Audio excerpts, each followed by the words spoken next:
What's going on, everybody, and welcome to the Daily Transcendence podcast. I'm G.O.D. And I'm Ray. And we're your hosts. Take a journey with us into the realms of some of humanity's most inner thoughts and theories about what lies before us and beyond the other side. Take a step back with us from the day-to-day heavy burdens of this constant evolving life. From awakening the collective, astrology, the spiritual divine, holistic health, shamanism, and quantum theory, to the frequencies and vibrations of our universe, history, religion, numerology, and so much more. We spend countless hours researching to bring you the breakdown of information from some of the greatest minds in these fields and even our own experiences. We're here to challenge your thoughts so that you can reshape your own minds and beliefs into ones that better serve you. We hope you enjoy the discussions about the supernatural and the ancient knowledge that we have become so fond of, and we wish to share with you so that it may also help you on your quest in this human experience we're living. Let the transcendence begin. Godspeed and share on. Don't forget to like, follow, and share on our Facebook and Instagram at The Daily Transcendence. Make sure you stay up to date and get notified on new episodes and more content by liking and subscribing on Spotify, Apple Podcasts, YouTube, and many more. We want to hear from you all and connect, so message us or email us at thedailytranscendence@gmail.com. As always, we entirely appreciate your support in allowing us to bring to you this transmission. What's crack-a-lackin', everybody? Welcome back. Again. That's right. We got a real special episode for you today. Going with the times here. Yeah, we had to roll with the punches. It's so much going on, and you know we've solely focused on the universe and astrology, and one of the biggest transits in a long time's happening. Yeah, and you know what? Believe it or not, it's actually pretty relevant with some of our other episodes, especially when we were talking about cycles and patterns and what it means. This gives a more inside look of a specific cycle and pattern, planetary pattern that's really one of the more major ones. So yeah, it's happening in real time. Yeah, and you know what? Honestly, you've been seeing it all over Facebook. They've been calling it like, oh, it's going to make the Star of Bethlehem and all this stuff, and you know, constantly seeing like news about it. But it's more than just a pretty sight. Yeah. Well, that's what the scientists of today want you to just see and think. Just look at the stars. Yeah, don't listen to those astrologers; they're crazy. But it is significant, and it does mark the end of a huge cycle that in the past, when you look back on any time these planets have met up, big significant changes happen. Mm-hmm. So the last episode, we touched on how important it is, to have led you all into the teachings of quantum physics, astrology, and why understanding the truth of its effects on human consciousness and the Earth is vital to what we are talking about. If you've been following the episodes in chronological order, we now know how the quantum field is an infinite web of consciousness, and with all things being connected and alive. So this episode, we are discussing the grand conjunction of Saturn and Jupiter. The greater benefic and the greater malefic. Jesus Christ and Satan. And it's gonna, we're gonna discuss how it brings massive change to our consciousness and the world as we know it. It's setting up the dawning of the Age of Aquarius, which will be a big part of the topic today, because we did do a whole episode on the Age of Aquarius and what that's going to bring.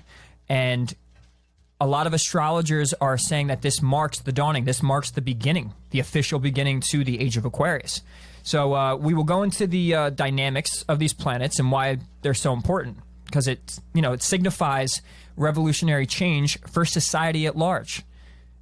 So embark on this journey with us, Jupiter and Saturn, and we'll break down each planet with their qualities, causal effects, and what happens when they conjunct. For those that don't know what the Great Conjunction is, obviously we said it's the coming together or the alignment of Jupiter and Saturn, and it's when these two planets appear the closest in the sky. So this conjunction occurs about every 20 years on average, when Jupiter overtakes Saturn in the sky, due to the combined effect of Jupiter's approximate 11.9 year orbital period and Saturn's 29.5 year orbital period. However, though, like the intervals can be several months longer or shorter because of our calendar years, how we calculate it. But the most recent great conjunction that occurred was in May, I think, of 31st, 2000. And then obviously now we have the one that's coming up on the 21st. 20 years later. Yes. Yeah, Yes. and the way that it's like kind of like a tennis game where it ping pongs every 10 years. So the first 10 years they oppose, and then the next 10 years at the end they conjunct and meet up. And the way you could look at this is kind of like during the day. You have the clock during the day where you have a full 24 hours. So what happens when planets conjunct? It's kind of like you've hit that last hour, that 24th hour, and you've hit midnight again. You've hit zero again. And this marks significant changes with what the planets represent. Yep. Just like the clock, they represent a new day, hitting that 12 a.m. Hitting that. Yeah, hitting it. But during this 2020 Great Conjunction, the two planets will be separated in the sky by a minimum of 6 arc minutes. That's the closest separation between the two planets since 1623. When we're looking at or studying the Great Conjunction, it's important to look back at, that whole 1600 era, because in the Great Conjunction of 1603, Johannes Kepler thought that the Star of Bethlehem might have been the occurrence of a Great Conjunction. He calculated that a triple conjunction of Jupiter and Saturn occurred in 7 BC. And we know that Jesus, they say, was born around 4 BC or something like that. So it's pretty close. And that's using astronomical year numbering. The Great Conjunction has attracted considerable attention also as celestial omens. And, because we're talking about Aquarius, it's a big deal because these two planets meet up, and on December 21st they align at 0 degrees of Aquarius to form this Great Conjunction, and it's a big deal. As these planets move into area Aquarius, they'll usher in a new age of more freedom. Freedom is a key word with Aquarius. It's a time where great shifts can occur in our lives, even though we could be confused about how to move forward. The lesson's going to be to trust yourself and lean into your dreams. Like, go after what it is that drives you, and that's where we're entering. It's no longer based on structure and status, but about your uniqueness and what it is that drives you personally. It's about the individual. With this transit will come endings, as we could see. The way our government works, the whole world is starting to change, and it seems like we're seeing an age end. Yeah, there's definitely a lot of change when it comes to, the times and how we look at things. And it's can be looked at as like, not necessarily, oh my God, it's just like this drastic change, but it's a start of a change in, how we do things or how we function with things. There's a new, especially being in Aquarius, there's a new innovative way how these old structures start to change. And we'll go into that. The conjunction, its appearance forms a triangular pattern. So it's 120 degrees. In a series, every third conjunction returns after some 60 years to the vicinity of the first. These returns are observed to be shifted by somewhat 8 degrees relative to the fixed stars. So no more than 4 of them occur in the same zodiacal sign. Usually the conjunctions occur in one of the following triplicities. Triplicities are the categorization of the elements of them. So you have Aries, Sagittarius, Leo. So those are all the fire. Then you have Taurus, Capricorn, Virgo, Earth, Gemini, Aquarius, Libra, air, and Cancer, Pisces, Scorpio, which is water. So we've been in the Earth cycle when it comes to this conjunction, but now we're moving into air, and it's been a while since we were in air. But we'll go into that part of when it was in air last, so we can see what kind of occurred during that time and how it's relevant to now and what we may see. Different, but there is some relativity to it. After about like 220 years, patterns shift to the next triplicity. And in about 900 years, returns to the first one. So to each triangular pattern, astrologers have ascribed one from the series of 4 elements. Particular importance has been accorded to the occurrence of a great conjunction in a new triplicity, which is bound to happen after some 240 years at most. Even greater importance was attributed to the beginning of a new cycle after all 4 triplicities had been visited, something which happens in about 900 years. Now, back with medieval astrologers, they usually gave like 960 as the length of the full cycle, apparently because in some cases it took 240 years to pass from one triplicity to the next. But if a cycle is defined by when the conjunctions return to the same right ascension rather than to the same constellation, then because of the axial precession, the cycle is only about 800 years. And that's how we mostly have been seeing it and been knowing it as 800 years. But that just goes to show the difference a little bit. And like you said, conjunctions signify beginnings, kind of like new moons. We had mentioned that they're parallel, meaning it's their tightest conjunction coupling since 1623, as you said. And this is significant because not only are they marching into this new era, they're parallel, which actually symbolizes something to be good as done, finished, kaput. It's absolutely finished and marks the true end of a cycle, and endings bring about new beginnings.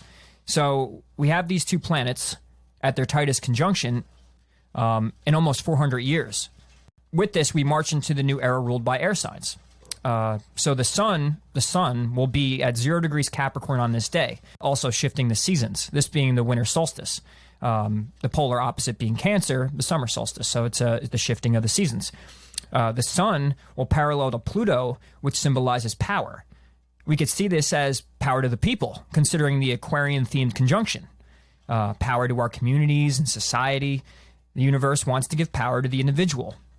And since Jupiter and Saturn are moving into Aquarius on 0 degrees, and the sun will be at 0 degrees Capricorn, the number 0 in numerology is both enclosed in a wide open number. It means comprehensiveness, openness, and wholeness. It's an all-inclusive number.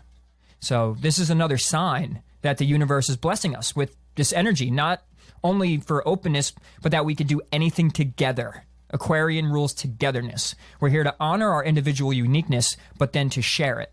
And Aquarius being a fixed air sign is a breath of fresh air, bringing innovative ideas and revolutionary tendencies. The sign brings us to new levels of understanding and higher vibrations. So this new era is linked to the development of new social structures as well and personal development.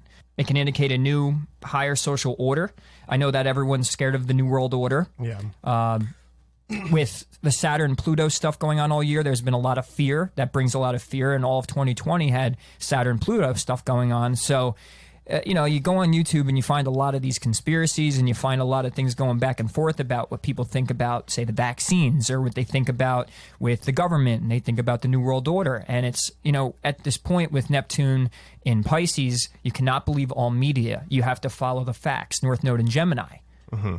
So by us learning astrology, 2020 for me and Gio was actually kind of fun to watch, because what was going on the charts was actually going on in reality, as we've seen. It comes then to being like no surprise then. But despite the beginning of, there's like a lot of, inaccuracies and disagreement about the beginning of the cycle. But the believing significant of this event really like started to stream its like publication and grew steadily up until the end of the 16th century. Now, the Great Conjunction of 1583 was the last time, the last of the watery signs, and it was widely supposed to herald apocalyptic changes. A papal bull against divinations, which was issued in 1586.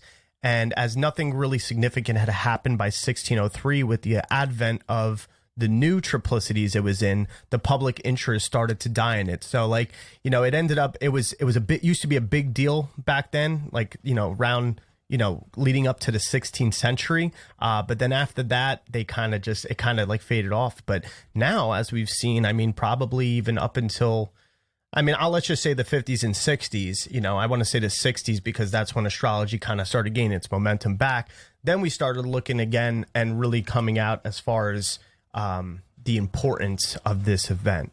But now I would say now it's, a lot more important. You see it more kind of mainstream. The thing is just the interpretations sometimes aren't really in depth or don't have any actual information on its effect on human consciousness. Yeah, it goes back to daily horoscopes and different astrologers, different forms of astrology, or preconceptions or misunderstandings of astrology and what planets mean. And it can mean many things. It can. It's a vast science. But when it comes down to it, when we understand traditional astrology going into evolutionary astrology, if you find the right teachers, it is like it being mainstream, it is rather important to not get caught up in the misunderstandings of all the different definitions of these transits. And that's, what kind of drove us to want to do this episode was to, kind of clear the air with things we thought were important and what wasn't important and what really matters when it comes to this conjunction. Yeah. So something I want to add, because you mentioned Saturn and Pluto conjunction, and we saw that this year on January 12th. And that marks what astrologers called the paradigm shift, which is the beginning of a new age in humanity. The last time Saturn and Pluto conjoined in the sign of Capricorn was 1517 to 1518, beginning the Protestant Reformation, when Martin Luther nailed his 95 Theses to the door of the church in his village, where he served as a priest. Luther's intention was to peel away corruption from a monopolized power by showing that we could look at the Bible, not the Pope, and as our ultimate, we could look at it as our ultimate governing force. And that we each have individual power to read and interpret scripture, not just the Catholic priests. So now we're moving into a similar time of individual liberation where, we're unshackling from steep hierarchy and oppression, finding access to our own wisdom, connections to the divine, and all doing this without patriarchal intervention from any organized religion or abusive leader. You see, because, you think about it, Saturn's involved and Saturn has to do with those structures. You see how it's trying to hold, there is a lot of that restriction trying to hold on and come into play in our life. But with this conjunction and Jupiter, being the greater benefic and trying to expand and release and stuff, this is that shift, though, for real. Yeah, because Saturn constantly tries to throw limitations and restrictions on us, and for good reasons at times, where it's trying to increase our wisdom and it's trying to, we're learning more of a harsh lesson from Saturn. But, we look at the beginning of this year with the Saturn Pluto, and then the lockdowns happened. Exactly. And another thing about the whole Saturn Pluto conjunction, another time that we saw that was in the 80s. And if we think about that time when that occurred, that was when the time of HIV was like really, starting to come out, and it was like widely discussed, and, trying to figure out a cure and everything. And that was Saturn Pluto in Libra. And you think about that, like being in Libra having to do with like relationship, love, being, ruled by Venus. It really did change the relationship aspect for a lot of people. A lot of people were, either worried or scared of getting HIV through sex because it was like this new thing. But also another time was in the 50s as well. And that's when they really started coming up with, immunization for, countries. Well, that was actually Pluto Scorpio when they started. Well, when the AIDS epidemic happened, but then Pluto and Scorpio ruling the genitals and sex and all that. So it's like the setup. It's like there's some timeline for you. Pluto's in Libra, HIV, shows its ugly face, and then it goes into Pluto and Scorpio, and that's when it breaks out. That's when everything starts going crazy with that. And anytime Saturn and Pluto come together, they do bring some form of a plague, which is why it's also important to understand at the beginning of this year, January 12th, Saturn and Pluto got together and in came COVID. And back then, like Gio's saying, Libra, Pluto and Libra brings the HIV virus, and Scorpio Pluto and Scorpio disperses it and makes it an absolute problem. Yeah. That also kind of goes based around when Hitler was first to really come out about, doing the whole immunization for the country. And it was just this total like authoritarianism aspect to it. Saturn. Yeah. So, but Pluto is, like we said, the planet of death and rebirth. Saturn is systems, structures, society, and karma. And Jupiter represents our beliefs. And he's also the magnifying lens, exaggerating all that he touches. Joined together, these planets are speeding up. They're speeding up our evolution, pushing us into deeper insights and transformation, which come when we're able to face the reality of who we are with honesty and forgiveness. We can own our mistakes, then drop into our inner stillness, peace, and fortitude that are available to us always. Yeah. Anytime the outer planets are making these big, transits, this is what changes the world. The outer planets change the world. The inner planets are more personal. You're going to have everything from day-to-day stuff to just occurrences in your life. But when you have these outer planets and generational planets that take a long time to transit, they affect us on a larger scale, and they start bringing in new eras, new times. And so when you know the archetypes and you know what these planets and signs mean, then you could actually start seeing it in reality play out. And Pluto bringing death and rebirth, and Saturn getting together with Pluto brings on these plagues. But what do plagues usually do? They ensue chaos, and they cause cause absolute change. Though they bring on completely new eras, and they do it through fear, and they do it through power struggles, and they do it through I think fear is the biggest one for both those planets. Those are the planets of fear. Yeah, and like looking for a reliance on a system or people. So that's also comes into play as well. Right. So let's go back to the Saturn-Jupiter conjunction itself.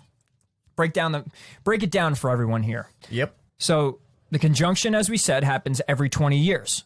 They oppose every 10, which would be half the cycle. The elements of the conjunction has a cycle of 200 years. So what that means is for 200 years, when Jupiter and Saturn meet up, they meet in the same element for that amount of time. The last Earth sign that it was in Taurus around the year 2000. And the Earth era actually lasted from 1802 to present times until this December. So big time. Before the Earth signs obviously would be fire, and that was 1603 to 1802. And if you are interested, you can look at, you could Google certain conjunctions that happened between those times and start and see for yourself the history and what had gone on between the fire signs. There'd be a little homework for you if you want to understand it. Yeah, you can find those little synchronicities. Yeah, 1603 to between 1802.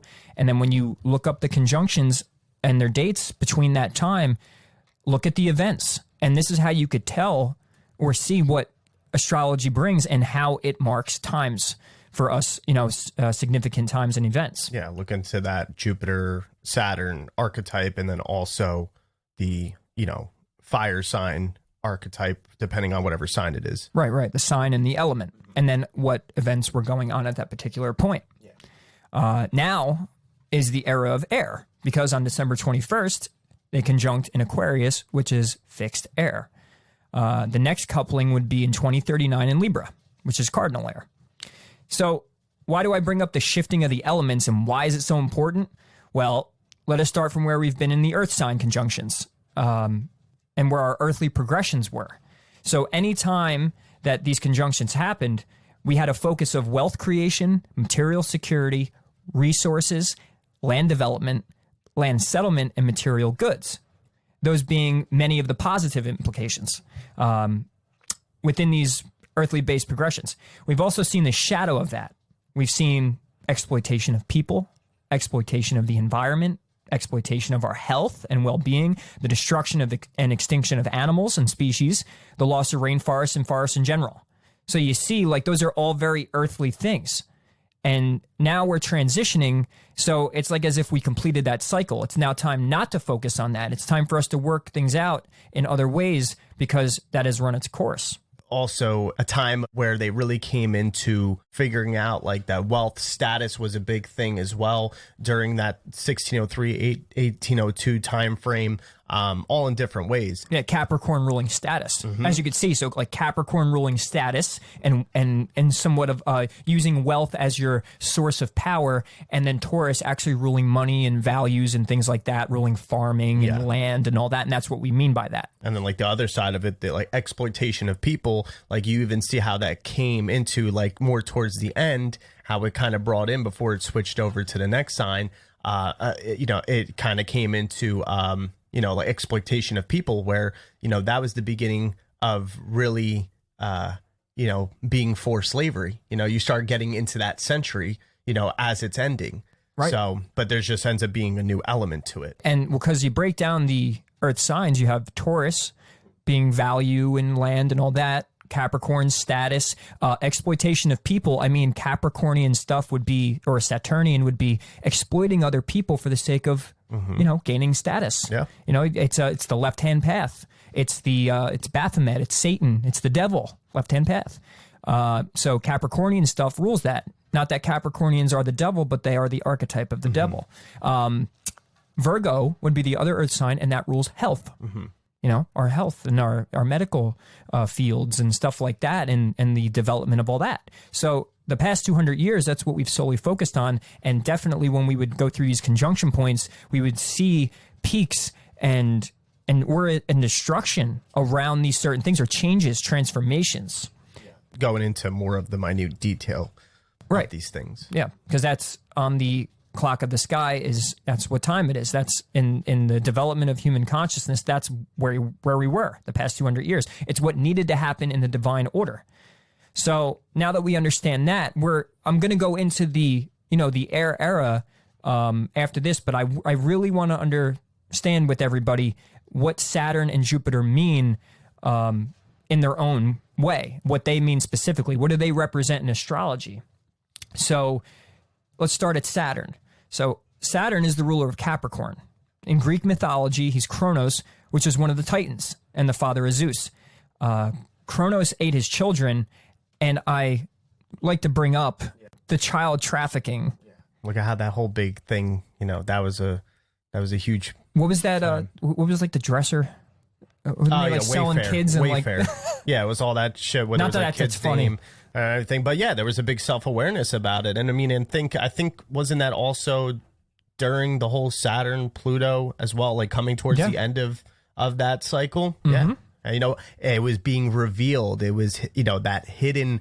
It was like this dark hidden thing was coming out and being revealed about children and child sex trafficking. That's very Pluto Saturn right there. Yeah, because Pluto, what he's going to do is he's going to dive into the depths, into the Hades of a topic, the deepest, darkest parts of a topic, and bring it to the surface. Yeah, and it comes to our awareness. Right, and that's where Pluto could be malefic. Like, it's why we would see it as negative is because it brings up those things that we kind of just don't want to know. Yeah. We don't want to see it. It's going to be dark. It's going to be evil. But Pluto, without that, we wouldn't know these secrets. Yeah, we wouldn't know how to, kill those things off and rebirth into something new and better. Right, death and rebirth. Pluto, which also rules Scorpio, being very scorpionic.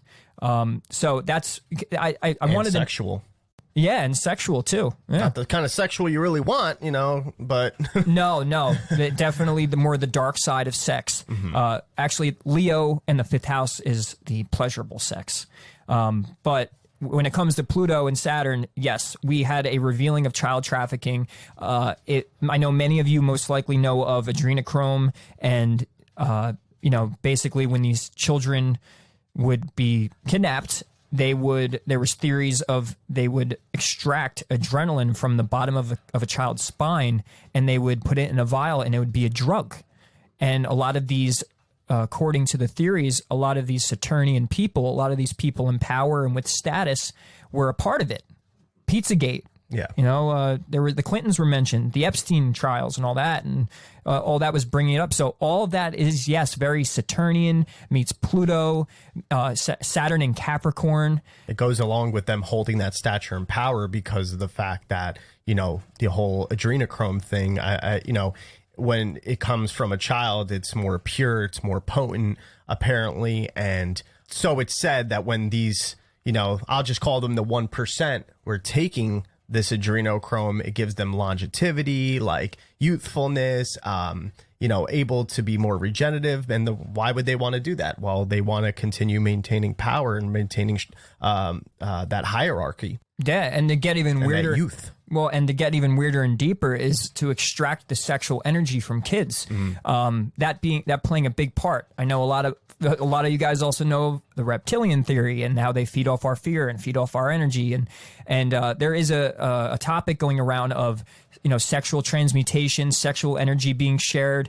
It's our creative energy, so it's not just sexual in a sense of penis and vagina, but it's more so our creative energy. It's we create a human with our sexual energy, and it also is our creative side of things. So basically, with young kids, there's this pure sexual energy that emanates from them and can be extracted. So on the physical and spiritual level, that this can have an effect, and for reasons that they'd be doing it.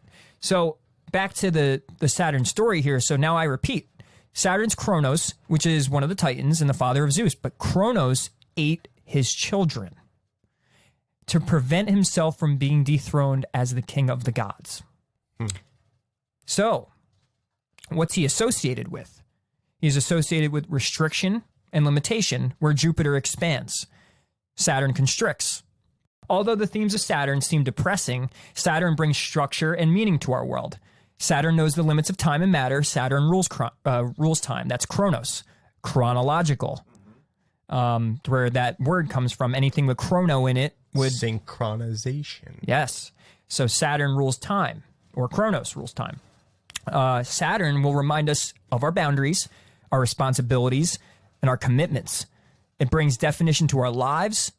Saturn also makes us aware of the need for self-control and the boundaries and our limits. So his lessons are always it may seem like, like it said, depressing, but it's for better reasons. It's to help you. It's to help you grow in time.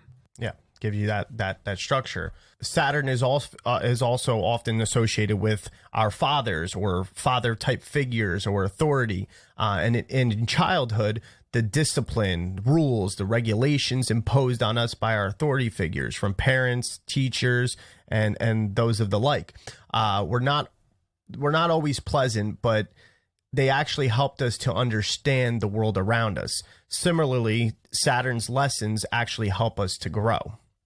And also you think about Saturn's glyph or its symbol, it shows the cross of matter, which is reality, over the soul, representing the material nature of man reigning.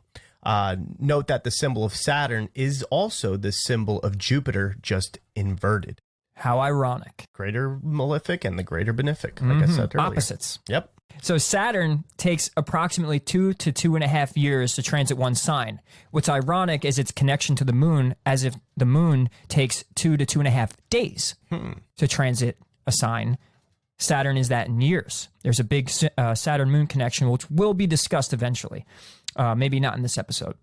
But so approximately 27 to 29 years it takes to travel around all 12 signs. Saturn and Aquarius, working at its best, you have the right amount of skepticism. You need to take an objective scientific approach to many subjects. Aquarius rules science and objectivity.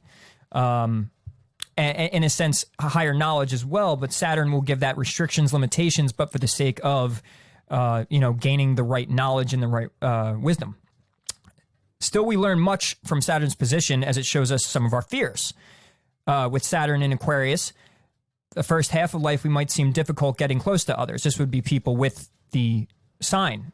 Mind you, our friendships tend to be long-term and certainly take them seriously. So apply that to the globe. It's just that you may take them so seriously that you frequently need to detach. So in this era, we're approaching this, theme of we're not just going to be friends with everybody anymore.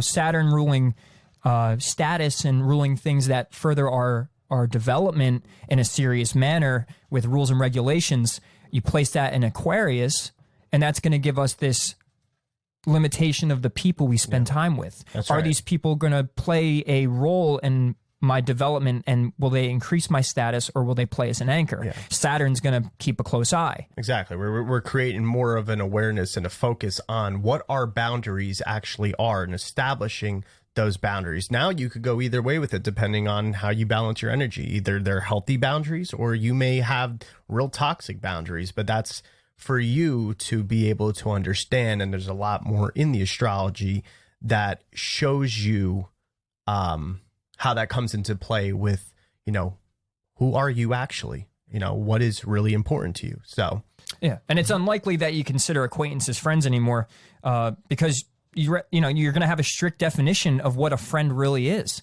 That's changing. And you could kind of see it in the year we just had.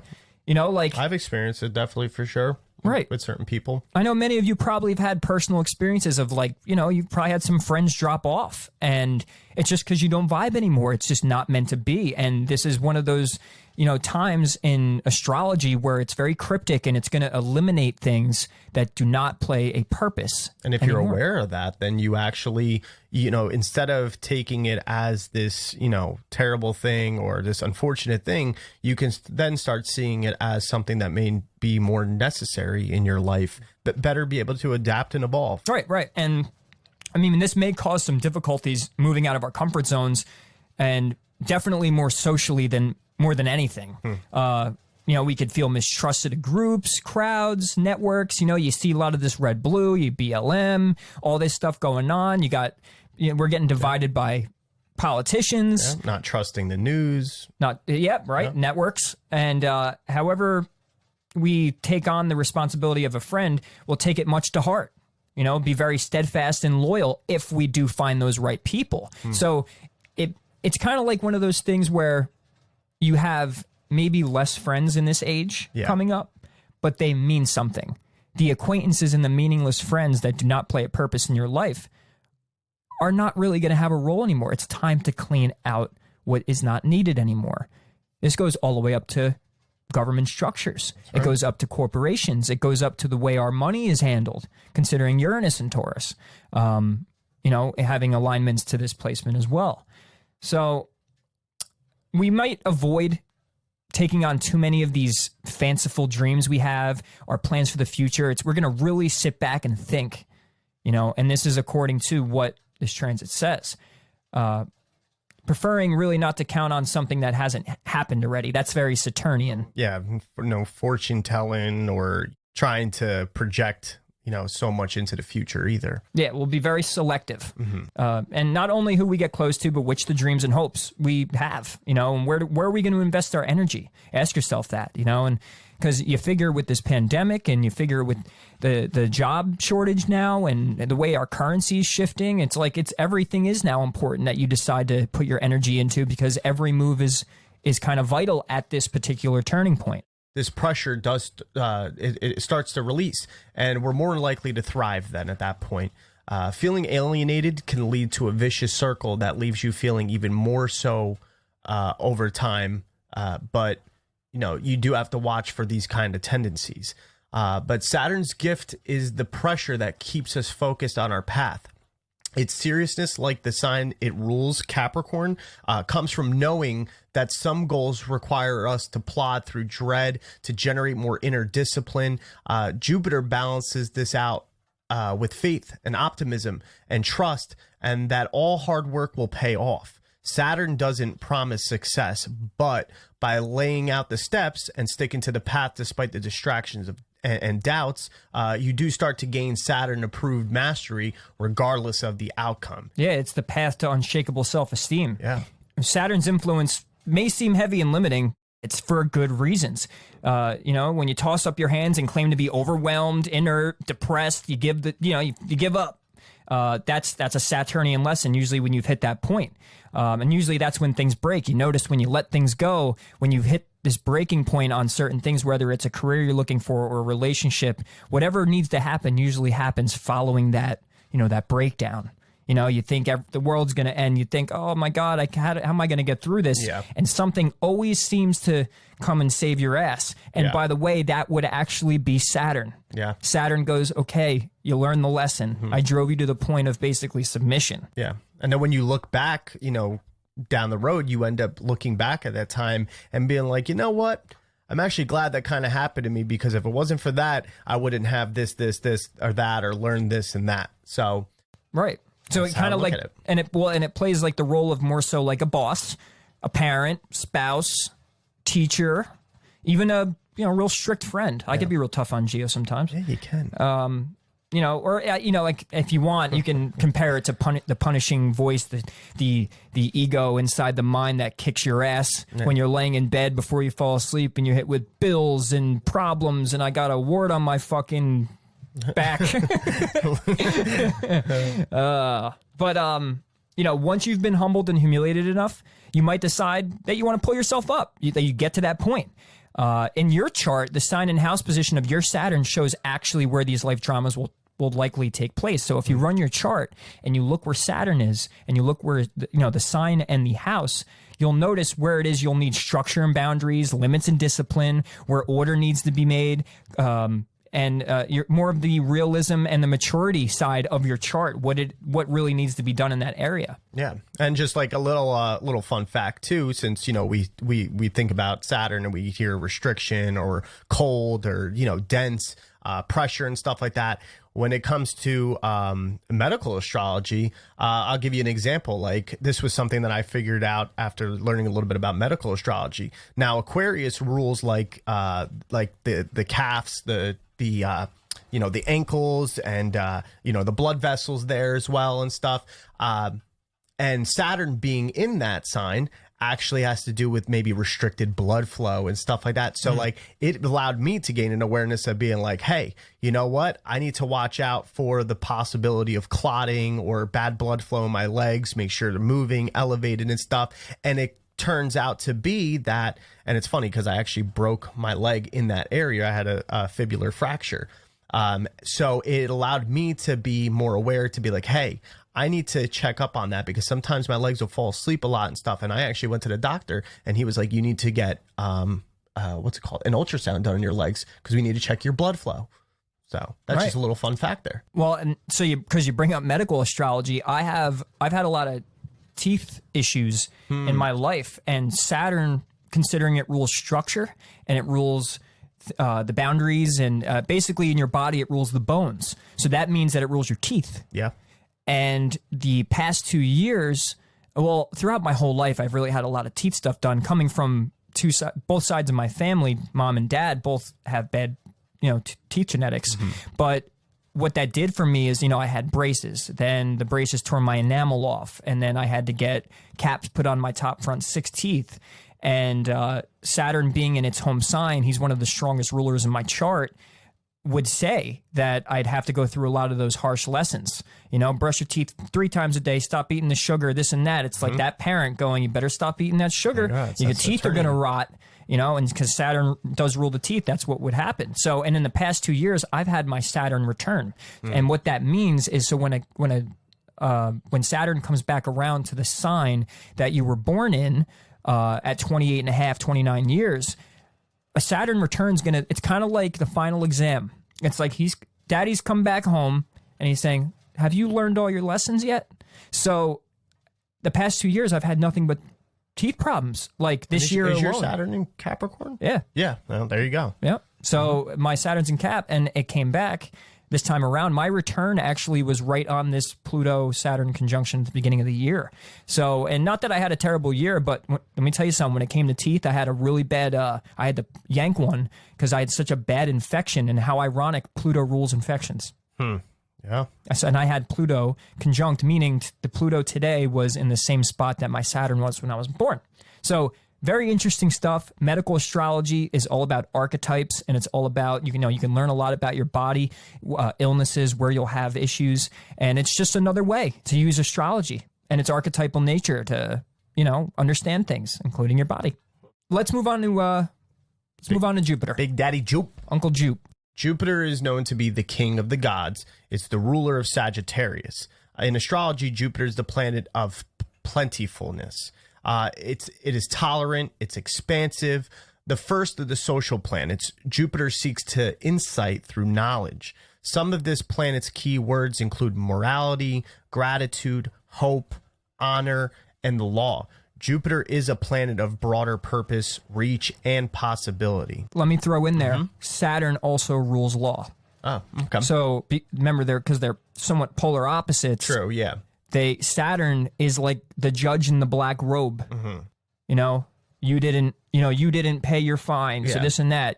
You were held in contempt of court. Saturn throws you in the limitations of the jail. I feel like Jupiter would be like that. The more of who's the guy that the more honorable, the guy who always does the tickets. The one who always, the old man that he's like real nice judge. That would be Jupe. Right. Yeah. And he's there to really try and help you out. He feels for you. He gives you hope. He sees if you are a person of morals and values that he'll help you out. Yeah. He's on the side of honor and law. Yeah. Saturn's like the like you're going to jail. Yeah. I'm having a bad day. Like, this is your fucking lesson. Yeah. Exactly. But Jupiter has generally been associated with good luck and bountifulness, optimism and growth. That includes mental and spiritual growth. On the upside, Jupiter is associated with a sense of humor, goodwill, and mercy. My Saggies. Yeah. The more negative manifestations of Jupiter include blind optimism, excess or overindulgence, irresponsibility that results from blind optimism, not ill will, that can be displayed there. Yeah, so excess and overindulgence. So having Jupiter in the 8th is a beautiful thing. And that was for you. I have Jupiter in the 12th in Virgo, and Virgo rules the digestion. So I get bloated. I get bloated a lot. I have a big, expansive appetite I could keep eating. There's just a little synchronicity for you. Put that together with a Taurus sun. Yeah, that's the grazing bull that can't stop farting. I just can't stop eating, can't stop farting. Yep. Little TMI. Yeah. And as we mentioned, the glyph, it's the crescent of receptivity rising above the cross of matter. So rising. So like you said, or like we both said before, it's the flip side. Yeah, because Saturn is more of the descending of it. Right. And this would symbolize Jupiter's role of raising our awareness beyond the physical world, the spiritual aspect. Jupiter does encourage us to reach, expand, and improve anything that we're doing. That's why a lot of Saggies that, they're very they'll cheer you on. They don't give a shit really, but they'll cheer you on, and they're there to support you in a sense. They're positive about everything you do. They're the adventurers, the seekers. They want to go out. They want to expand their horizons and explore. Yeah. They're very also closed off though. So if you think they fully give a shit, there's that other side to it. There's that dark side of Saggies and Jupiter, because they're the kings. Remember that. Yep. So Jupiter is the thinking person's planet. As the guardian of the abstract mind, this planet rules higher learning, and it bestows upon us a yen for exploring ideas, like we were just saying, both intellectually and spiritually. Intellectually speaking, Jupiter assists us in formulating our ideology. In the more spiritual realm, Jupiter triumphs over religions and philosophy. As search for the answers is what Jupiter proposes, and if it means spanning the globe to find them, well, that's probably what Jupiter also rules, why it also rules long distance travel.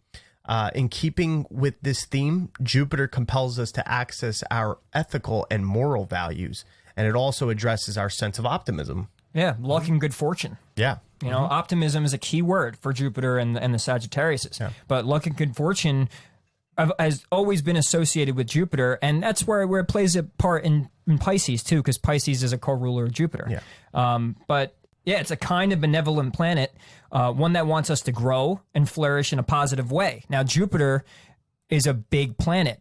It's a fat ass. It actually rules Santa Claus. Okay. Well, the archetype of Santa Claus, Satan and Santa, that's a whole nother thing. But Jupiter does bring the gifts, like Santa Claus. Yeah. Okay. That more of the spiritual side of Santa Claus. Yeah, I mean, Santa wearing red and living in the cold. Saturn, naughty or nice, finding out if you're naughty or nice, that's Saturnian. Right, and because polar opposites playing in the same archetype. So literally Santa is the Saturn-Jupiter conjunction then. Yeah, basically. That's crazy. Think about that. Yeah. And that actually would lead us, that leads us right into, like, it's... And look who's coming around this time of year. Right. It's exactly what's going to happen. You could think of it that way. It's like, have you been naughty or nice? Have you been, and to yourself. Like, it's not to, that's with Aquarius. It's an Aquarius. This is to the individual. This is to your own uniqueness. So it's how good have you been to yourself? And is your higher self going to reward you and give you the gifts that basically, if you were just there to accept, if you got into the receptivity mode of understanding who you are and really got into your own soul and know what you love to do and what you want to do and not what society tells you to do and not what, more the Saturnian government, this and that. If you don't believe in something, you don't do it. And those gifts are waiting for you right now, which is a big part of this conjunction. So just, you got to notice it, man. Because, even though Jupiter may be the judge and jury, but it mostly is an honorable helpmate, seeing to it that we're on the right path. While our success and accomplishments and prosperity are all within Jupiter's realm, this can at times deteriorate into laziness and sloth-like. Jupiter at its worst is associated with weight gain. Like me. Jupiter is my ruling planet and I'm a skinny prick. Yeah, I'm working on it. So there must be some sort of maybe something in my transits that allow it to, actually in my chart, it's in Cancer, so it's actually exalted. But no, I actually have a weight gain issue. Yeah. That's ironic. See, my Jupiter's in 12th, and 12th is ruled by Pisces. So in the spiritual realm. So then it's, Well, in the 12th, it would be at home in the 12th because it's a co-ruler with Pisces. Yeah. Okay. Yeah. So you probably get a lot of spiritual gifts in this lifetime. All right. Exactly. It's the awakening. It would maybe lead you to this information. Yeah. Leads me to where we are today. Yeah. Yep. So more often than not, Jupiter will guide us down the primrose path. It will give you the gifts. It will be the Santa Claus. Leisure time is definitely one of Jupiter's pastimes. So you think of like a Sag or a Pisces, they do like to kind of get under the blanket, hang it, do their thing. I mean, Jupiter in Sag would be more the adventurer and this and that, or Pisces is kind of more the slothy, leave me alone. Body, I want to go in my, And it's because they're get lost in your thoughts and your visions. Yeah, and they're empathic and they have that spiritual side of Jupiter. So they can get very, just inward. Jupiter takes approximately about 12 years to travel through all the signs. So Jupiter is typically retrograde for 4 months at a time. So you figure it's about a year each to each sign. And as I said before, Jupiter is exalted in Cancer, but its fall would be the opposite, which is Capricorn. Yeah, it does not like to be in Capricorn. And that's where it's been this whole year, riding along with Saturn and Pluto. Yeah. And since May of 2017. Well, for Saturn, Jupiter just came. Saturn. Yeah, so Jupiter just came in. I don't know the exact date, but it came a little bit after it. No, because Jupiter's only a year. Oh, yeah, that's right. Okay. So like Jupiter would probably be probably at the end of last year. Gotcha. Yeah, something like that. But it's in its fall in Capricorn. So what happens is when we had these transits all year with Saturn and Pluto, Jupiter is debilitated, which means it's weak. Yeah. So all it could actually do is expand the planets that are in there that are powerful. So it took the Saturn and it took the Pluto aspects and it actually expanded them. Yeah, and it expanded that benefic energy. I mean, that malefic energy. Right. Sorry. Because it was debilitated. Now, Jupiter in Aquarius attracts most good fortune, but when it's tolerant and fair. Also inventive, impartial, and cooperative. So once again, Aquarian, energy is ruling the masses, the communities, the networks to cooperate. So when we are cooperating with each other and the right people, but we've taken that Saturnian wisdom and really have been decisive and discerning about the people and the things we're doing, we get that Jupiterian gift. So now we understand where both these planets come from, what they mean, what they represent, and now let's combine them. Yeah. Let's combine them in conjunction and in Aquarius. So we're going to make big shifts. And some say it symbolizes the formation of the Garden of Eden. The Age of Aquarius is known to some as the return of the Garden of Eden. In this focus on Aquarius, we'll be focused on social progress, intellectual development, new concepts, and the expansion of consciousness. And another simple ways of saying that is to understand more about life and reality. So it is about the power of developing our minds individually as well as collectively. This will be a time of increased enlightenment, knowledge, and understanding, especially in science, technology, global communication, and the internet. We may even see astrology become more mainstream, which I do believe we are already starting to see it. I mean, it's basically mainstream at this point. It's definitely accepted more by the masses. Not many people are laughing at it as much as they used to, or just using it as a pickup line. Now it's becoming more of a tool for people. Yeah, it's definitely, there's a conscious awareness about the actual potentials and the significance of these cycles. So self-awareness and feeling at home within ourselves are key to riding the waves of this change. So much is upending as we experience little deaths throughout the year. It's forcing us into the deep work of thinking for ourselves, finding our own ground, and trusting what we feel. Fear and shame have kept us oppressed and susceptible to manipulation. But now we're rising out of these limiting habituations, and we're breaking out of the conditioning that has kept us from freedom, liberation, and lasting joy. Yeah, and we must add value to the community. I do believe that's because Aquarius rules community and networking. I do believe that a lot of lessons that we are learning is more so is find the value in yourself, and then how do you bring value to other people. Exactly. And I'm going to predict that the arts are going to be more respected, considering Aquarian energies kind of have more of a respectful connotation towards the arts of things. Well, then you think about it, even the publication of this conjunction back during like that whole, a little bit before the 16th century and like even the 16th century, it brought in the Renaissance. So yeah, and there you go. I mean, that makes sense. So there you go. And it's ironic that you mentioned that. I didn't even think about that. The artists of the world will rise up. And I don't mean just the ones that are famous already or the popular ones, but the artists in general.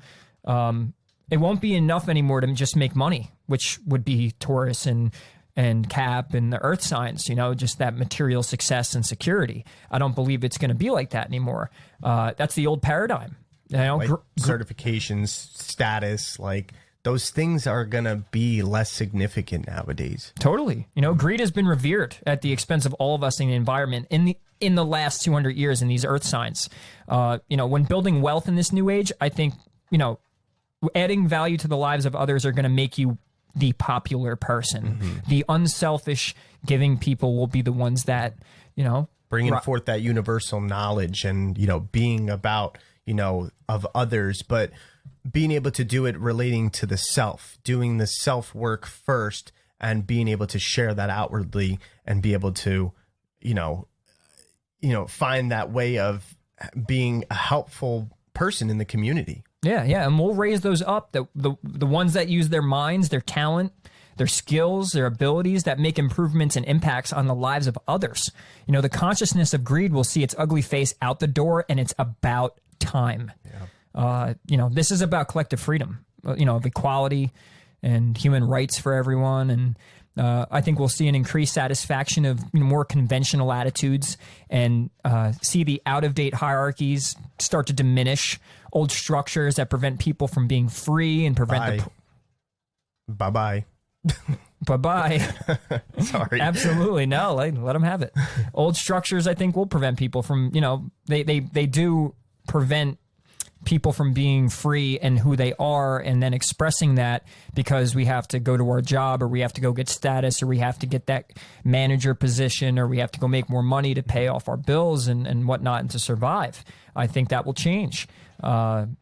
And that's due to my knowledge of astrology and understanding what the Aquarian energies really are and coming from what the Capricorn energies brought, you know, and the fact that that's what's it's saying, like it's time to change that stuff. Goodbye greed, goodbye left-hand path, goodbye selfish success. Yeah, and like honestly, the rat race reality is being shaken up. And incredible work lies ahead of us. So we need to rebuild our lives and the world with open-hearted care and an understanding of our interconnection. It's time to muster the courage and confront and fight corruption and deception without hardening our hearts. You know, that's just been the constant theme all the time. You know, survival of the fittest. Everybody's in competition. You know, that stuff is coming to an end. Yeah, and you know, also like clean cities and, you know, good jobs that maybe suit the individual and the ability to obtain the very things that we want through these, you know, replacing the rat race with that, you know, like cleaning up cities is huge because I feel like, you know, that's the environment for the public. That is something that affects all of us. And I think cities are dirty and grimy and have a really bad energy. And I think that would transform a lot of things. You don't really think about it, but your environment is stronger than your will. You know, that's going to affect everybody. And by us cleaning that up and cleaning our act up and the way our workforces are and the way we make money and all that, it's going to change because that's going to change the people. If you change the people, you change, you know, the community, you change everything, you know? Well, you think about what we were talking about, you know, in the past episodes with energy and talking about, you know, collectively when everybody gets on a certain frequency, it has more of a powerful effect. It's the same thing with this. You know, if we're, you know, tapping into a higher level of consciousness and this open-heartedness and liberation and sharing that and other people are hopping on it too, that force is coming on stronger to the point where the bigger momentum that's behind this group, the more actual change we're going to see. Yeah. Point being, you know, so if you fix your environment, you fix your workforce, the way that we run this society, the more people that focus on what it is they love to do and what they, and who they are, that energy is going to be infectious. And then all of a sudden, people are going to start waking up all around the world even more because that energy's there. It's like the momentum of our consciousness is starting to point towards that. And it's like when you think about 2020 and you think about where our energy went, it went to fear, it went to accusations, it went to fighting the enemy and all that. And that was all around. You couldn't get away from it. I mean, I almost stopped going on social media because I couldn't deal with it anymore. It was such a gooky, shitty energy. Yeah. And then you also think about the other side of it, the very few people that, like, I'll just use me and Ray as an example, that we did sit there in this incubation period, and instead of looking at it as like what we can't do, we realized what we can do. We realized that we had our own little reset to be able to reevaluate our own lives and our own situation and build ourselves up in a way that allowed us to be able to now, as we're kind of coming out of this a bit, now be able to share it and express it forward. And after being able to sit there with it and practice it and really tune into that frequency. So, it began with the individual, you know, at the you know, the effects that are happening to people on the individual level is eventually going to be global. But how does something become global? It affects one person at a time, and then that eventually turns into the masses. You know, our states eventually affect the states of the world. So you're working on yourself individually, and things are happening where you're in your own incubation period in your own life. And let's say things are being torn down, whether if it was your career, whether it was your relationships and all that, and then you're reevaluating your values and how it is you're living your life. Well, that change that's being brought upon you is now going to affect how you deal with other people and how you deal with your personal situations and your mindset and your emotions. And then that in turn affects your environment and the people around you. And that's how it can become infectious. And then when enough people are doing that, it becomes a global thing. Yeah. So these That pendulum swings. Yeah, the and it swings transit in that direction. Right. The transits on these smaller scale individual levels will eventually become global, and that's how it works. Well, I mean, even think about it, like we kind of mentioned it in Journey of the Ages. You know, what's the opposite of Aquarius? It's Leo. And Leo being that courageous, that self-empowered, that's what comes into the play. We all had to embrace our inner Leos. And we also had on, what was it, during August, where they called it was the big thing. You may have seen a bunch of people posting it. And Lionsgate. The Lionsgate and everything and stuff, which, you know, it's not necessarily just one day. It's a huge portal. It's a huge shift in time. And I think no matter what, we have to embrace our inner Leo. Leo's the king. Leo is the sun. It's God, you know, it's Jesus, you know, if you want to take it that way. And it's embracing that self-empowerment to the point where it allows us to grow ourselves into somebody who's going to be beneficial for the collective. Yeah, be your own royalty. And then when you've earned that for yourself, you now push it towards other people and you help them out to find their own inner Leo, to be the king in their or queen in their own lives. And then that's how you would use a polarity of a sign. So in this age, as we've mentioned, you're going to have to find your own Leo archetype. How do you become the king and royalty of your own life? Yeah. But then how does that serve the community? Yeah, the king and queen of your solitude. You know, that's the importance. And it's not too late. You know, it's not too late. I mean, if you're jumping on the train now and stuff, it's okay. You can look at it as the fact that you have the self-awareness of it is key, is big. It's big, and that's a shifting point for yourself. And you could just see it if you have that awareness that, hey, moving forward, I'm going to be the king or queen of my own reality, of my own self. You know, it's what integrity, truth, and divine justice are ready to prevail. Karmic rectifications are upon us, and if we insist on lying, cheating, or harming others, our lives could explode. You know, so that's just where that awareness is come into, and also catch yourselves in those moments going towards more of that negative side, I guess you could say. Right. Mm-hmm. Whether you take it as a dark side Leo, being the, you know, emperor, dictator, and inflicting that upon people, or more so looking at the more important part of this transit of what's going on is the Jupiter Saturn of, you know, if you're going to be that old way, the Jupiter Saturn earthy kind of, you know, manipulating people and situations for your own success, that's not going to work anymore. And I mean, be my guest, go ahead and try to do it, but it eventually will just bring you bad luck because it's time to change. It's now that the shift has begun, and it's no longer about just your success. It's about the success of the ones around you in the community and how it is you affect those. Yeah. I mean, if you even look at it as far as, you know, what we've been through and what we've learned from this year, you know, you could have been like, look at all the celebrities. Look at all the celebrities when it comes down to it, and people of status and everything. When this coronavirus hit, yeah, maybe it didn't affect some people when it comes to financially in that way and stuff, but it came to a point where it didn't matter.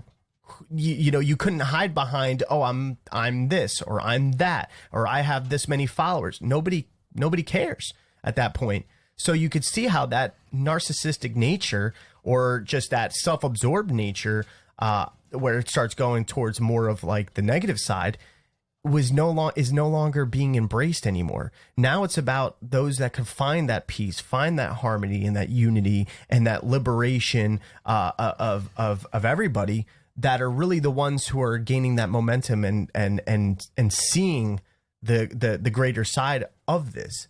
Right. Mm-hmm. But no matter what happens externally, we can feel the strength of our spines, our connection to Earth, and the tenderness of our hearts. This is the axis of transformation in 2020, now going into 2021. Our secret weapons, as the planets strip us bare, they're thrusting us into a fresh new year, a new decade, and a new age. Yeah. New age, also new cycle. You know, now this begins another 20-year cycle, and the next 20 years, which is why we talk about this conjunction, is the theme. This is what's important. We're giving you the heads up. The next 20 years would be to focus on yourself, to become your own king or queen in your own reality. But then how does it you serve the public? How is it you serve the people around you? And what will you do to better the world and better the environment and help the lives of others and help and raise their vibration and raise their awareness? And you will be rewarded greatly for that. So to be yourself and to just help other people. Yeah. Simply put. There's so much, look how so much information, so much universal information has come out to us. With all that information, we've seen how it's given us time to really look back at life and be like, wow, like, I can't believe we were just blindly going through and allowing a lot of this shit to happen as a society. You know, now it comes to the point where we realize that, especially with everybody with mask mandates and everything, and we've seen how we collectively have come together and abided by these rules and restrictions, and we say it's for the benefit of our neighbors and our family and our loved ones, you know, to keep everybody healthy.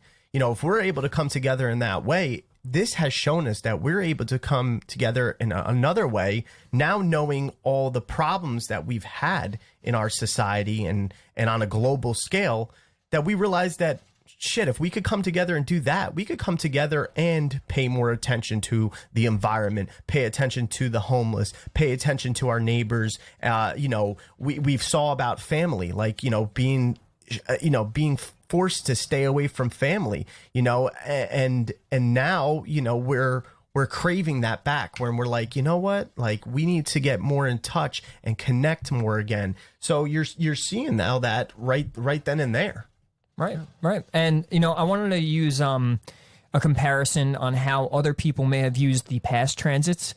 What's happened with the conjunctions in, say, Taurus would be a good one, since it was the most recent before this. The Jupiter-Saturn conjunction in Taurus was in May and June of around 2000, 23 to 24 degrees. So the way I want to do this is, when you look at your chart and you find where these degrees fall in your chart, the house placement of the conjunction in any aspects form, this is where your life has started going and where your life's heading, where you would need to focus your energies. This is an area where ideally personal commitments have been made and where you're striving for tangible achievement of your life goals. The goal of a Jupiter-Saturn cycle is just that. In the study of astrology, we learn to use the formative power of the will in alignment with planetary symbolism for the purpose of evolving and unfolding all of our potentials. Thus, the conjunction means what we make it mean. It is not a question of what is going to happen to me at this time, but rather, what am I going to make of this transit? How do I choose to invent the meaning of the Jupiter-Saturn conjunction? That moment has lasting impact on all of us. For example, there was a woman who wanted to buy a house, was going to have a conjunction in her fourth house. The fourth house rules the home. She lined up her loan from a bank months ahead of time. She got ready for the conjunction, and by the time it occurred, she was ready to proceed. She found the right place, and she purchased, Taurus, buying things, the home and property, fourth house. A new cycle of her life began. The Jupiter-Saturn conjunction in Taurus made financial growth and stability a major issue for the entire cycle, lasting from 2000 to now. Think about that. Financial growth and stability, a major issue of this entire cycle the past 20 years. The conjunction initiated a time of active striving to earn more money, a time of greater focus on financial commitments and generating wealth. Jupiter and Saturn conjunct in Taurus means taking charge of our financial destiny. Taurus ruling money, Saturn ruling destiny, more so status. Taurus is a sign of the ox, or a beast of burden. Pulling a cart like an ox requires strength, determination, and persistence. It makes sense in the archetypal factor. We place greater emphasis on working hard and saving money. The conjunction in Taurus reminded us that to counterbalance the electric but airy disembodied quality of the growing electronic culture, which Uranus was in Aquarius, we also need to connect to the nature of Earth. Yeah, absolutely. I know when that, Saturn and Jupiter were in Taurus, it was a lot about it was about, what you were building, and what, how you were creating value. It was about the money being flaunted, because it was around that time, 1999 leading into the 2000s. You see money being flaunted by people, rap videos with expensive name brands and cars and jewelry, people getting plastic surgery. So now, we're seeing that part of that cycle now with Uranus in Taurus, and Uranus is making a square to this conjunction. And it's reshaping how we create value in this time and identifying with our self-worth, but not necessarily in a label sort of way with certifications or job titles or with appearance only. It's emotional value. It's the worth within ourselves and solitude and how we leave our mark in society, coming from a place of love and compassion. This square to Uranus, now we're seeing people wake up. It's a flooding of connectivity. And this can cause some disturbance in society because it's the clash of the new paradigm with the old paradigm, Another thing, and I'm fast forward a little bit here. All the planets are going to be above the horizon on Inauguration Day, which means nothing will be hidden. It's all things that are out there in the open for everybody to see. Yeah, top part of the chart would mean out in the open. Bottom part of the chart, when you look at the chart, is hidden. Yeah. Or internal. Mm-hmm. So, but the thing is, it's going to be slow moving after that day with the moon being in Taurus. Yeah, don't expect things to move fast next year. Not at all. So it's going to be, because the moon will be in Taurus, and, Taurus, like we said, is like the bull grazing in the field, taking its time. The bull can be lazy. So it's going to be slow moving with the moon in Taurus. So there's going to be a lot of hesitation and feelings, and it's making aspects to those planets. So there's no quick changes or reactions to our society, our government, and economics. It'll be a lot of planning in order to change and move forward with the next administration, whoever it may be, especially when having to do with money, banks, property, and monetary systems, because those are all Uranus aspects. So there you go. Yeah. And that's what we're going into, and why I wanted to use the conjunction of the past 20 years is most of us have been alive the past 20 years. If you're listening to this, most likely you have. But when we had it in Taurus, that changed our attitudes towards money, to become more realistic, more resourceful, to be more determined with money. The recognition of things in life we valued besides money, such as time, nature, music, love, and friendship, was the positive side, or more say the more progressive side of it. A lot of TRL came out, music videos. And if you the early 2000s was very like pop culture. I love people, and think about the positive bringing music. Of the millennium. Like it was just like it's all this, and it became real flashy. Well, and Venus rules Taurus, and when you really think, like, that's when it did get flashy, very Venus-like. Venus would bring, because Venus rules Taurus, and if Taurus was a big part of that transit, it's having that effect. You see it in the aesthetics. And that was also like a time where you see where there was a big concept, since we're talking about Venus, there was a big concept on like this whole thing with, being flirty and relationship a little bit and stuff. And you even think about during that time, Friends was big, and they always, the show Friends was big. And then Sex in the City.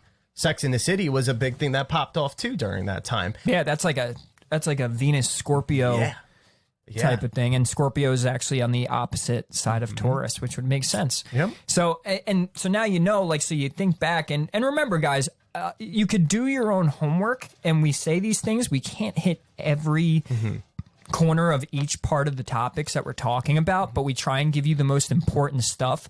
But if you go look at the conjunction of Saturn and Jupiter and Taurus, and go look about what it means, and then really reflect upon the past 20 years and look at the themes of everything, you could see it for yourself. We want you guys to do that. We think it's fun. I think it's fun when it comes to looking at transits and looking at what astrology was saying, and then what was going on in the world. Your best astrologers are the ones that do that. Yeah. And no matter what, you're using that creative point in your mind to be able to create your own way of understanding and adapting as well. So it kind of gives you that preparation. But one more thing I want to mention, though, with the Uranus square, this Uranus in Taurus squaring this, now new conjunction in Aquarius, it's old business models are changing too. Being that Uranus has to do, Uranus and Taurus has to do with the whole, money and value and worth. It's a shakeup. Yeah, business models are changing. With Uranus ruling the internet, a lot of businesses are adapting, especially with Aquarius too. A lot of these businesses are adapting by using technology and the internet more. The internet more to interact. Yeah, how ironic. Yeah, look, everybody Zoom calls now and stuff, and now they're noticing that even the same thing with schools. There probably is not going to be any more snow days because now we realize that we could do virtual learning. Then say a lot of business can be done from home. Like I could say too, like my mom, she would work from home certain days, and she works for an equipment company that a lot of contractors and construction people use these different like electronics.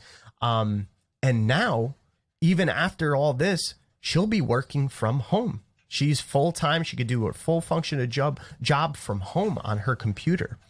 So money, worth, and values are all changing. Yeah.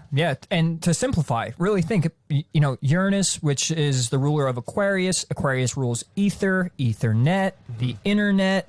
Taurus rules business or money, more so money, values, how we make our money, what we value. We're making money on the internet. That would be an Aquarian or Uranus Taurus theme. So it's once again learning how to take the archetypes and what they mean on a symbolic level and then applying it to the real world. How they came up with this, it's a miracle, but it's there and it works. Yeah, it does. And this is going to lead us now into, so now because you understand this, this past transit and what we've been going through, we're approaching the end, and we want to talk about now even more with the Jupiter conjunct Saturn transit. Yeah. Can get a little more in depth. Yeah. So one thing I want to touch up on, since we kind of mentioned Venus a little bit, during the middle of this year, there was 2 points where we had Mars and Venus retrograde. Now Venus, when it was in retrograde, it was, changing how we deal with love and how we were looking at relationships and communicating through expression. You think about it, especially look at all the memes and the jokes that were coming out in the middle of the year was like, day something of quarantine, and they're like, relationships were failing and all this stuff. And then other relationships were thriving. So it depended all upon how you were dealing with it. But also Mars retrograding was really about how we took initiative in our life. We also saw that fiery sense of protesting and tempers flaring. So like those were big aspects of the feminine and the masculine coming into play, where it was bouncing back and forth, where it was a more, there was love and light and that sense of harmony and stuff. But there also was that sense of intense anger, intense frustration and temper and just initiative, and then even positive initiative too. Positive initiative to really for people to take this whole situation and be like, you know what? Holy crap, I've been doing my life not in the way that I want to be doing it, and it's not serving me, especially now that I have to sit here in this shit. Let me change it. And that was that Mars, that masculine initiative, with the help of that Venus love, because it was retrograde, so it puts you sitting there in it and lets you understand it. Retrograde would mean internal. It's not only going backwards in certain areas of the life or part of your life that it's touching when it comes to where it is in your chart and where it is in the sky, but it also reverts to what's going on inside of you about those specific subjects.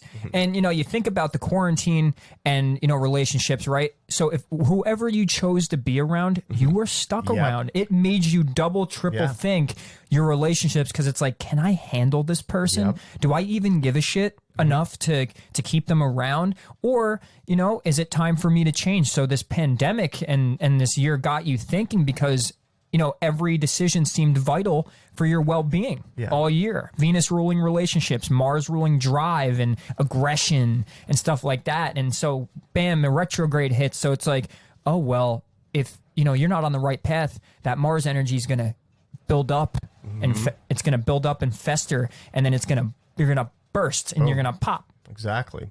And, you know, speaking of that and speaking about retrogrades, something that foreshadowed that, would be when we had Mercury retrograde around October of 2019 in Scorpio. You know, so it kind of, you know, we see how it it started bringing up a line of communication of some of these hidden elements coming to the surface that will be changing things moving forward. You know, one of it being, you know, the whole, you know, CV-19. You know, that's when, around that time, I mean, I know it was also September as well, but around that time when it was being discussed and it was getting attention from governments. Also in 2015, Mercury retrograde, it was a time of mental distortion. I know for myself, I could not come to grips with my logic, and I was struggling in my relationship at the time, and I felt like I was going crazy. So you see how these cycles start to link up. But yeah, that's, you know, that's how we could also use the astrology to see what is it possibly foreshadowing with, depending on what other planets is coming in contact with in these transits. And then also what signs, what's this archetype, what's this general theme that it's going to be around. Yeah, it's giving you the blueprint, you know, and what to somewhat expect. And the thing is you have a global chart and then you have your personal chart. And the way you would learn how it's going to affect you on an individual level is you have to know your rising sign. You have to know your houses. If you don't know these things, we all have Google at this point. It's very easy to find. There's free birth chart generators. And what you do is you have to know by the exact time, because the rising sign changes every 2 hours. But to know your exact time will tell you your chart placement of your houses. And what that does is, so you basically look at the chart of today and you compare it to your chart of your birth. And however the planets are talking and whatever houses they're in is going to affect you on the individual level. You also have the mundane astrology of it being a global thing. So Venus and Mars being relationships and this and that. But if it's in, say, your fourth house, you might be going through problems with your relationships and property, or arguments over property, or maybe just your home is, if Mars being in the fourth, say, where, you know, I have that placement, but more so you can go through some chaos or some aggression in the home. Or if you have it in the sixth house, it would be in the workplace.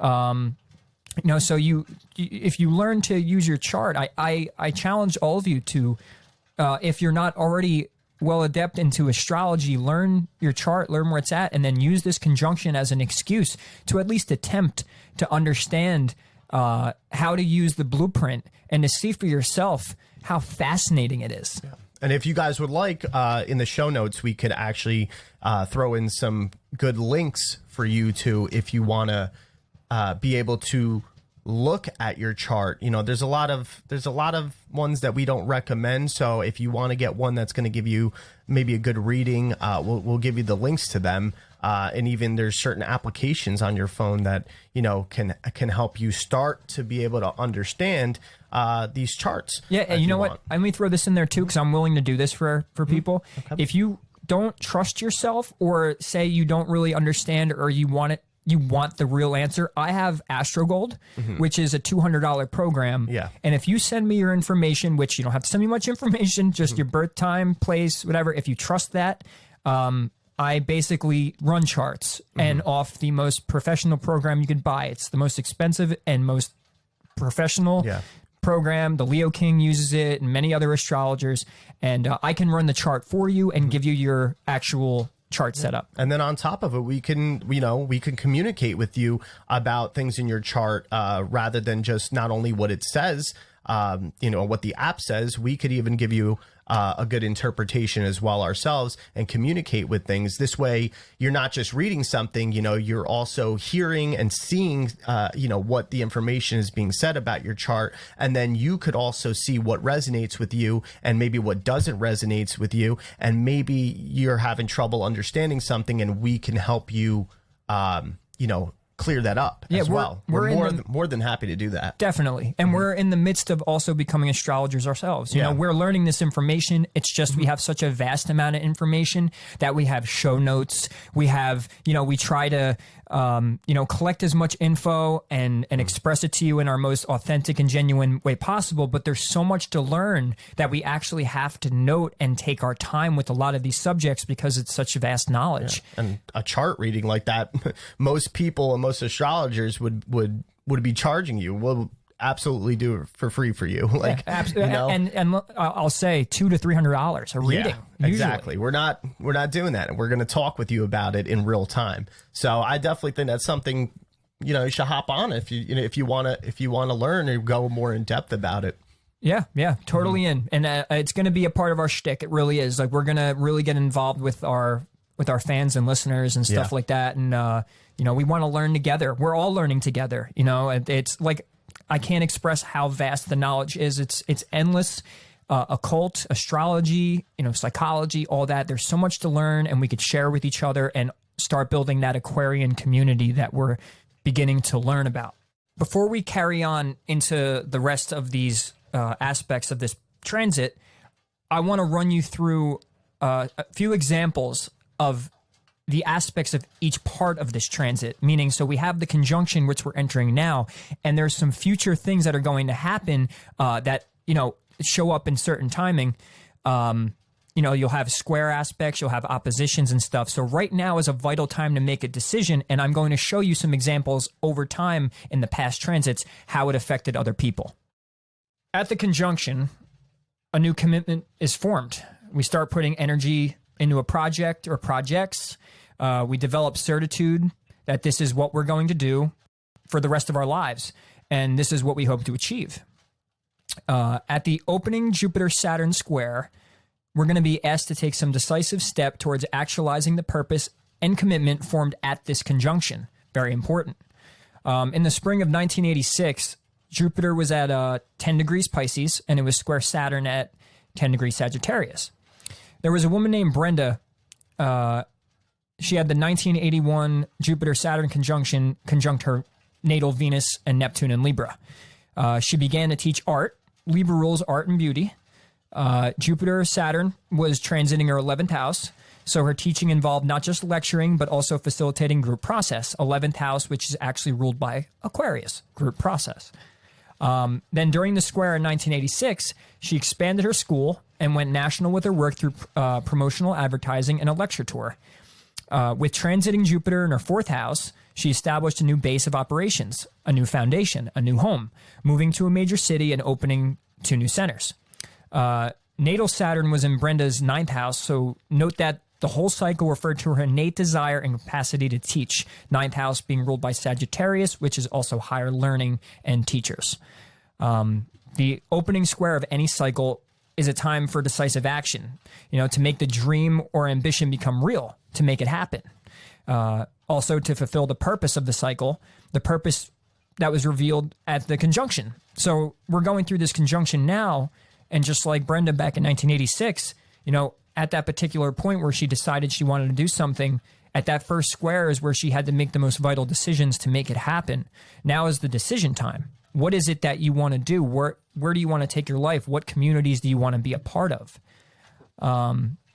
And in 1986, another woman had made the decision that to be an effective astrologer in this culture, she needed the psychological training and technique. Thus, she returned to school to become a psychotherapist. Transiting Saturn was in her 3rd house in Sagittarius, while Jupiter in Pisces passed through her 6th house of vocational planning, training, and skill enhancement. So higher education, learning, teaching, and vocational planning, training, and skill enhancement. So 3rd and 6th house combinations. Ideally, we see some expansion or culminating events of our enterprise, climactic outcome by the time of the Jupiter-Saturn opposition. The opposition was from 1989 to 1991. And at the opposition, a woman wrote a series of instructional videos based on the work she started at the conjunction and expanded at the opening square. So I'm kind of riding you through the cycle here. It described her complete philosophy of art, education, and even her creativity. It was the culmination of her years of work. The third quarter square of Jupiter-Saturn occurred in February 1995. The closing square of any cycle is a time of reorientation of attitude and commitment. There's often the beginning of a breakdown of form because your attitude is changing. Brenda, the woman mentioned earlier, she lost interest in her business at the closing square and thought about selling the company. The closing square is the beginning of a breakdown of our commitments to the project that has defined that cycle. It is the beginning of the end of the cycle. So why I wanted to run through that is, so not only is this conjunction important, the whole cycle has a theme. And if you follow the timeline of these, you use these examples, right now is a decision time. And then as more time passes, you're going to have these certain aspects and certain points in time where now it's time to do this and now it's time to do that. And this is how you would apply an astrological cycle and use the timing of it to better enhance the quality of your life and your decision making. Exactly. So another thing that I want to get into now, since we were talking also about past transits and everything, another big point to notice is the nodes, where they were, what signs they were in, and how they entered now, and how they interact with this conjunction. So, we said Saturn's been in Cap since December 2017, and then Saturn is moving into Aquarius on December 17th of obviously this year. Jupiter moves into Aquarius days after. Now we know Jupiter doesn't like to be in Cap because it's the biggest planet and expansive, and Cap is restrictive. So if Saturn in Cap is rules and restriction, we can't help but notice how CV19 is the focus right now. But we are moving into asking about the other small details. And this has to relate to now with the North Node in Gemini, where it needs to be understood, and and these things are coming out. The Cap energy is distilling information. Once it's in Aquarius, there's a sense of focus, but nothing is necessarily as it seems. So the best thing that can be done is to adapt and be flexible and think outside the box. This also has a deep connection to the solar eclipse in December of 2019 with Jupiter and with the South Node in Cap. With that being said, it was kind of like the dawning of this new way of us having to think. The way we process. Exactly. So, to go back, to go into the nodes though now, after a year and a half of them being along the Cancer and Capricorn axis, the lunar nodes have shifted into Gemini and Sagittarius. And that happened on May 6th of this year. And they'll be there and remain there until January 18th of 2022. So the North Node is our highest evolutionary potential.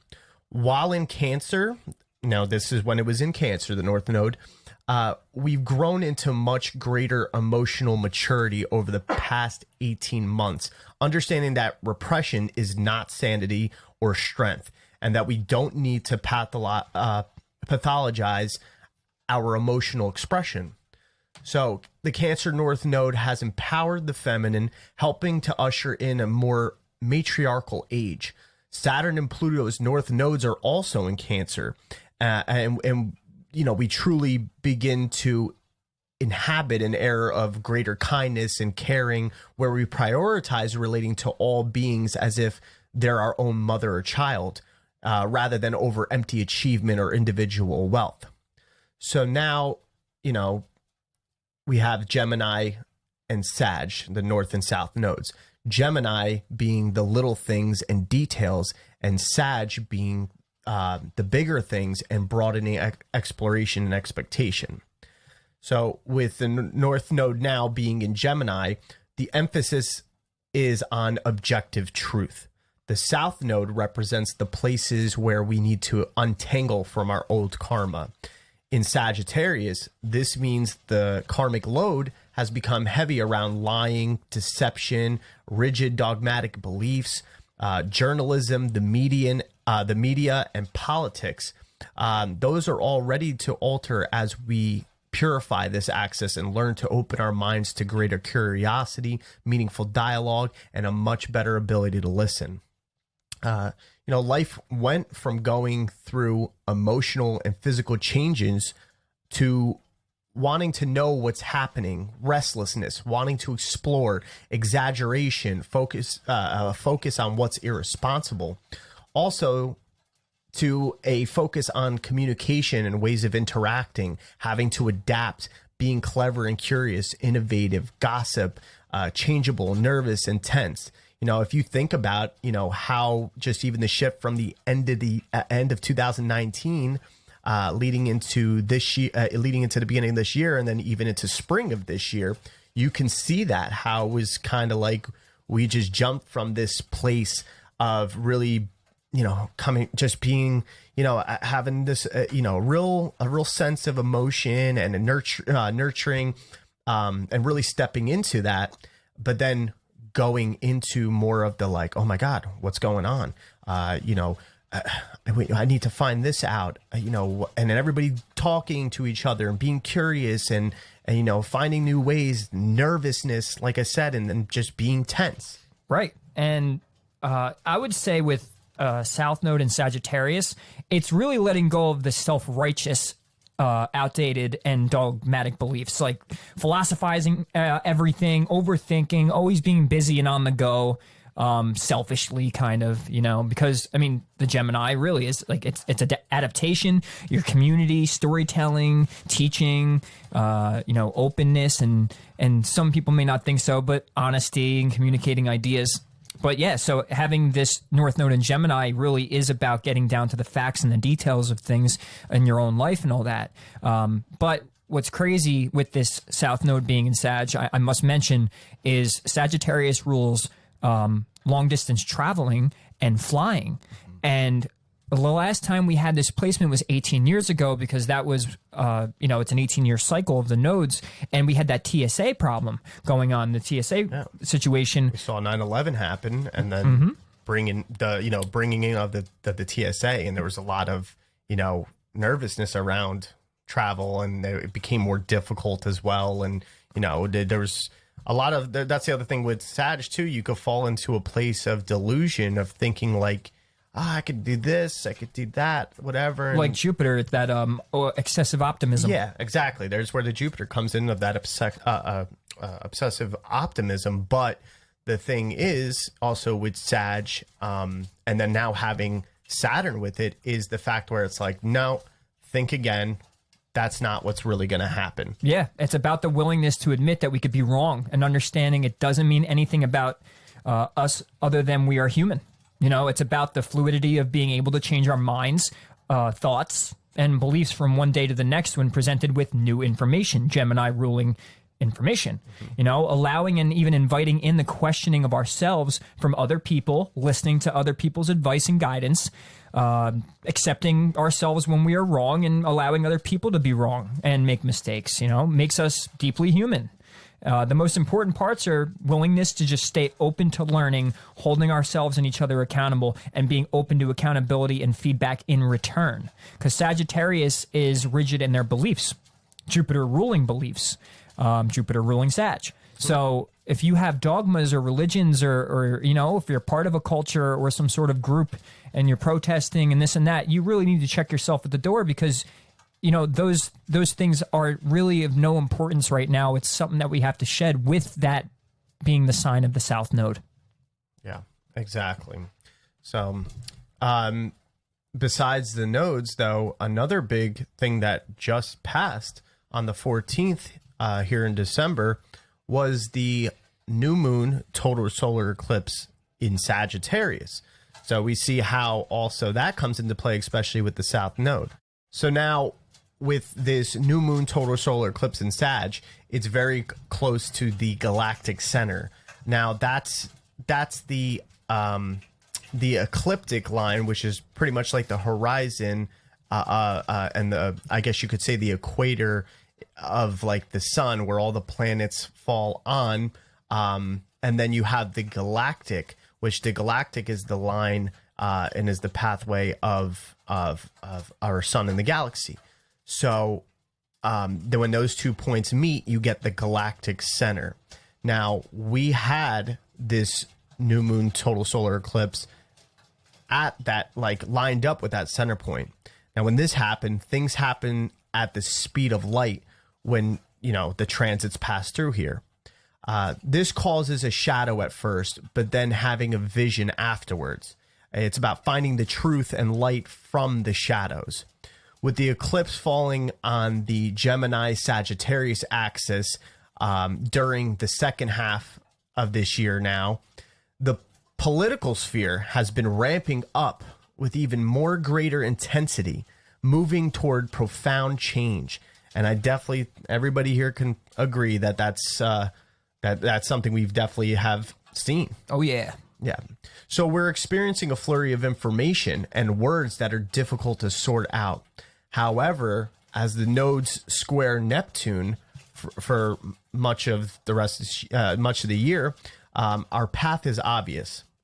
We need to strengthen our stillness and meditation and calling on our own heart and clear intelligence to uncover truth for ourselves. Neptune squaring the nodes, which gives a sense of dismemberment and ecstatic experience, but it also brings madness.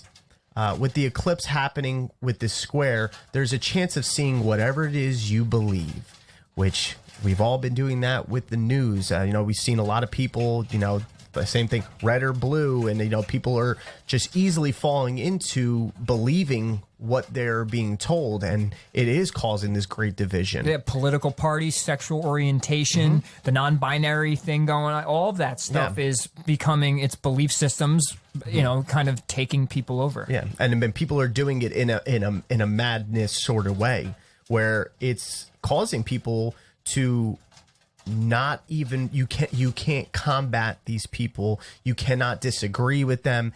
It's just like they take these beliefs so much to heart. It's important to keep a clarity about how we are responding to what we hear in the world. We need to see beyond the veiled. It's a revelation of things being revealed around 90 days after this eclipse now, because that's when the new moon eclipse cycle ends. Now that we have we had this new moon solar eclipse happen in Sagittarius, conjunct with the south node and in opposition to the north node, there's a sense of disorientation relative to our beliefs. That's wherever we put meaning to things. It could bring up where the world that we see as Gemini factual could actually just be our mind mirroring back to itself. Anything that doesn't bring up a sense of alignment or peace can have adverse negative effects. With Sagittarius, we need to learn from our experiences and be a visionary beyond our perception. Yeah, because both Sagittarius and Gemini are mutable signs, and that means they're ever moving and changing. If you ever met a Gemini, it's is it going ADHD? You're listening to him right now. Mutable energy is chaotic, changeable, flexible in mind and thinking. And eclipses, they carry an energy of instability, too similar to mutable energy, if so. So the days around an eclipse can feel unnerving, chaotic, exciting. Depending if you're comfortable with the ever-changing vibe, it's normal to feel confused, ungrounded, and mentally agitated, around eclipse time. You can really feel all the energy. You feel the energy for yourself. You start asking yourself, how does this particular eclipse feel for you when you know what the transit is? You're able to, focus on that particular thing and answer those questions. Does it feel exciting or unnerving, a combo of both? Or are you comfortable with the unpredictability? Both signs being very unpredictable. Yeah. So knowledge of Sag is the belief systems and knowing how the belief systems are playing a role in the worldly and personal outcomes. But Gemini takes the knowing about what is factual through communication and gathering all perspectives and information and using a higher intuition. New ways of communicating and speaking and language is also what comes now, that's revealed from the shadow of this eclipse and having the North Node in Gemini. How are we going to perceive our reality in the present moment, which is Gemini, rather than Sag, which is tomorrow? And what's kind of funny about that, Spain is ruled by Sagittarius. Mañana, tomorrow. That's where you can learn that way. Oh, shit. Yeah. So... Yeah, well, and let me add this too. The mastery of the Sag-Gemini axis, because I'm both. I'm a Gemini Sun and Sag rising, and I know this already, is, it's to balance the need for adventure with a deepened connection to your local community and roots. And as always, eclipses are not the best time to start things. It's more of a washing away or a burning away, as you could say, of those old ways of doing things. So you would take this axis and say, okay, what needs to be burned away? What needs to be cleaned out? And then to reevaluate and start to plan your next, adventure when it comes to your local community or your belief systems and stuff. It just brings the awareness. The sun shines on that and burns away what is not needed anymore. Not the best time to start new things, sign a contract, start relationships. It's basically an ideal time to meditate, contemplate, and watch your thoughts. In some astrological schools, what you're thinking about in the days around an eclipse will set the tone for your life for the next cycle. Yeah. It's definitely a big time as far as not necessarily making these it may feel like you need to make certain big moves or you need to do something and you're getting restless. That's kind of like the Sag that's falling in where you want to branch out and expand, but it's more of a time of thinking and doing more intentionally. That's the thing. It's to be intentional about where you want to be going, and making sure that that's really what brings you worth and self-value. So also though, we have Mercury, which is in Sagittarius as well right now. And with Mercury moving forward, 2021 is going to be a time of focus on how we use our mind rather than base off what we see, what is actually true. Astrology is taking a bigger role on interpreting how we see what's happening, especially with this Aquarius energy coming in. Personal work that can be done during these times is offering, releasing of what we don't want, making sure we check our beliefs and see where they're coming from and, how we're interpreting them. Habits of the mind, like what kind of habits do we have? Habits of thinking mainly. And then also to take in the visionary, but don't become delusional. Do the inner work, focus inward. These are all the things that prepares us for the Saturn-Jupiter conjunction. It's all an elemental reset. And let me add the solar eclipse that just passed on the 14th. The three signs that were actually impacted the most, if you guys are listening, you're out there, if you're a Gemini sun, moon or rising, Sagittarius sun, moon or rising, or a Cancer sun, moon or rising, tend to be probably the most notable signs. I mean, everyone was affected, and obviously to what degree in your chart, but when a solar eclipse is in your sign or one of your main aspects in your chart, that's when it's actually most obvious. So if you start to learn astrology and every 6 months we have these eclipses, it'd be one of those things to pay attention to. Yes, definitely. Right now is a big time of, embracing that Gemini energy and focusing and, using the intuition and the knowledge. So with this great Jupiter-Saturn conjunction that arrives on December 21st at 0 degrees Aquarius, the zenith of the sign represents the future, represents technology, and an enlightened society. We're going to see a new innovation of science just propelling forward. We're now constructing new ideologies and structures in the world as we begin a cycle of Saturn and Jupiter in this air sign, which, like we said, will remain until 2159. Over the next decade and 100-year cycle, we're going to be ready for exponential growth in our humanity. For technology innovation, like I said, and an ideological revolution. In fact, revolution is sparked with this transit. If the world is not matching our hunger for change, then people may hit the streets or revolt against the status quo in even greater numbers, pushing for shifts we are all consciously and unconsciously craving. Yeah, when Saturn actually went into Aquarius in the middle of the year, protests started. Yes, exactly. Revolution, revolting. Mm-hmm. So in many ways, these are exciting new times and energies. Though they can be a little scary and uncertain, as we've seen. Aquarian. Yeah. It rules earthquakes. Yep. So, but by this point, we have undergone tremendous work in unshackling from the past. And now we're ready to inhabit the future more fully. It's time to really feel freer and more liberated from our ruts, individually and collectively. Yeah, this transit really is a time of opportunity, growth, and even good fortune, as much as it may not feel like it yet, and it does move slow. It involves Saturn, so it may take a little time to feel like you have gained some sort of good fortune from this or some growth.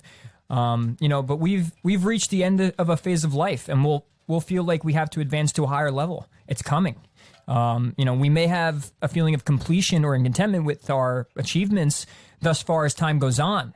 As time goes, we came out of a dark period. We came out of this time where we were struggling, but a contentment and completion is coming. It's on its way, and it's how you prepare for it now.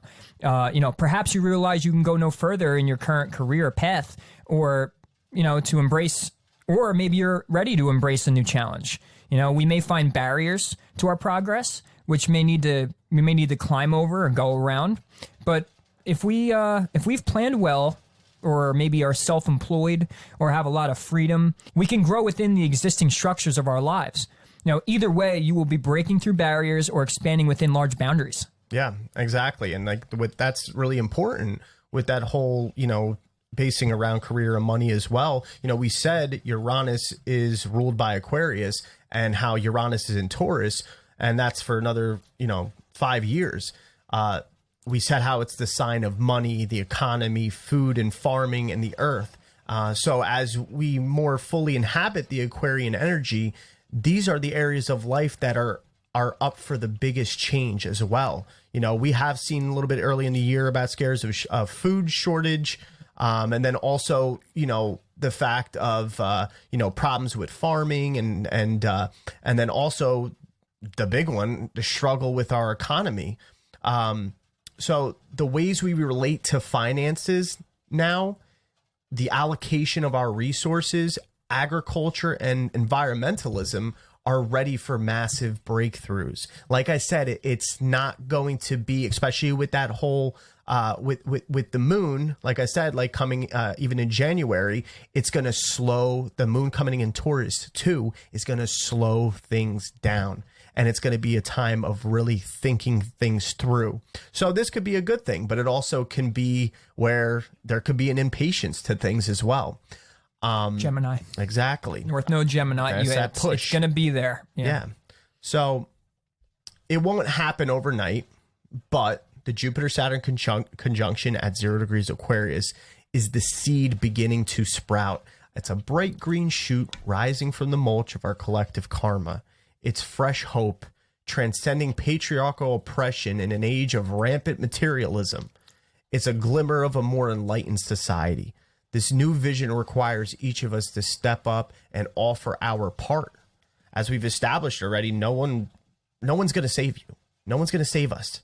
This Aquarian energy shows us that in order to achieve that Piscean oneness and transcendence, we must first individuate and make sure that all beings have their basic needs met just because they breathe. And you see that theme a lot with people pushing, especially a lot of people that are more on the, politically, if you want to say on the more liberal side, pushing for that. But you got to watch with that Sagittarius delusion. A lot of them are having a little bit of delusion where they think they're not thinking things fully through and not embracing that Gemini.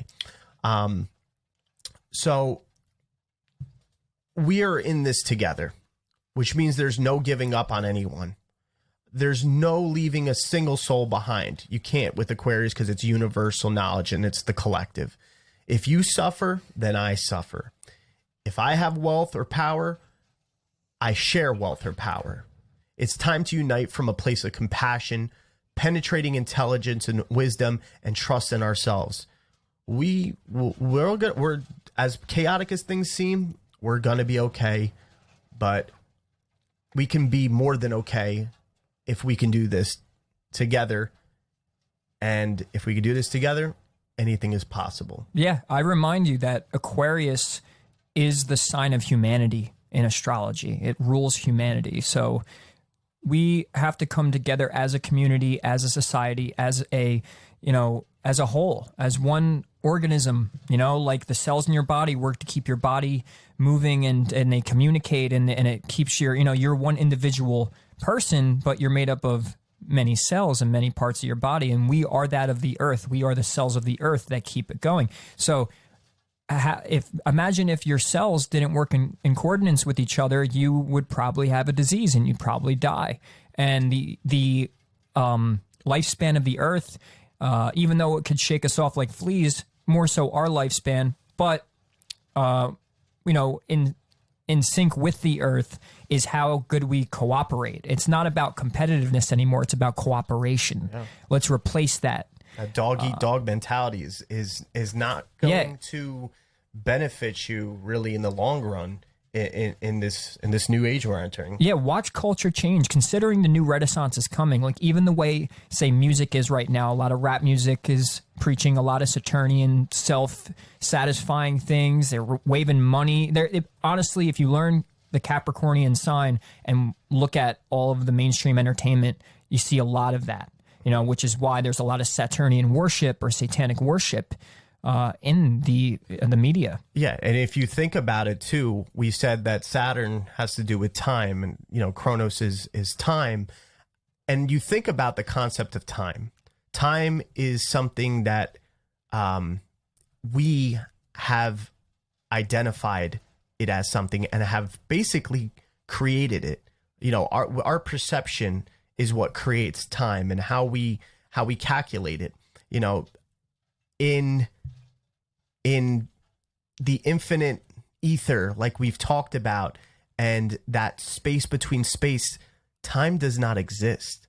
So that's where you see that you can fall into that Saturnian way, and that Saturnian way, it's not necessarily always bad, but it is more heavily focused on the physical world rather than the divine spiritual world. Yeah, it's very, material based. Yes. And to be honest, it is not bad at all. It's just the excess of anything is not good. For example, if there was an excess in more of a Pisces energy, you'd be completely disconnected from reality. You'd be in an illusionary world and living in your fantasies, not even wanting to be a part of the physical. Have you ever met one of those like hippie people that are completely spiritual and they just, I'm just one with the earth, man, and all I need to do is sit and meditate and eat kale, like those, that's too much Piscean energy. It's all about balancing out the 12, like your body has 12 systems, right? Yep.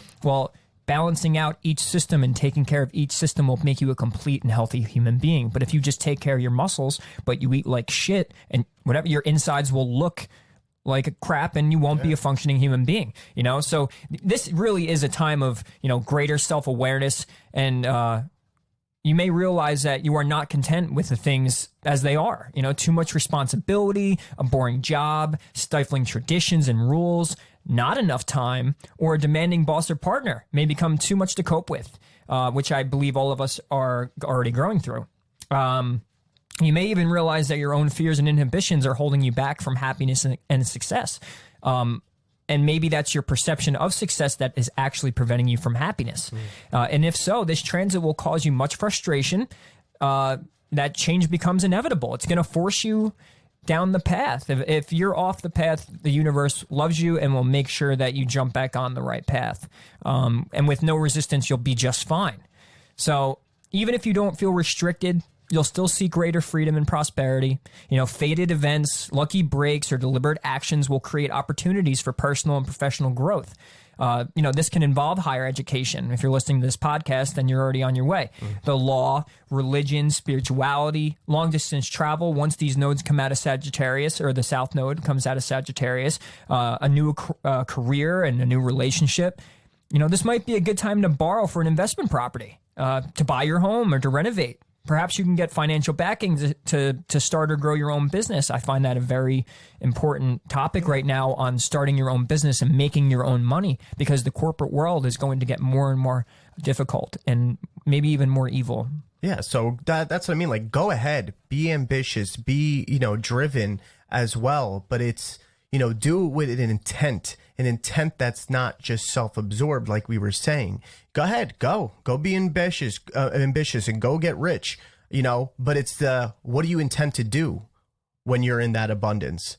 What do you intend to do? Do you intend to hoard it and just do all the material things? Are you intending to take that abundance of riches and share? Not that you got to give everybody away your money. I don't mean it like that. It's about the fact that you're doing something that's helping the collective. You're doing something that's helping the community, that you're growing with other people as well. And you're coming together as a unit and moving forward. You're not leaving anybody behind.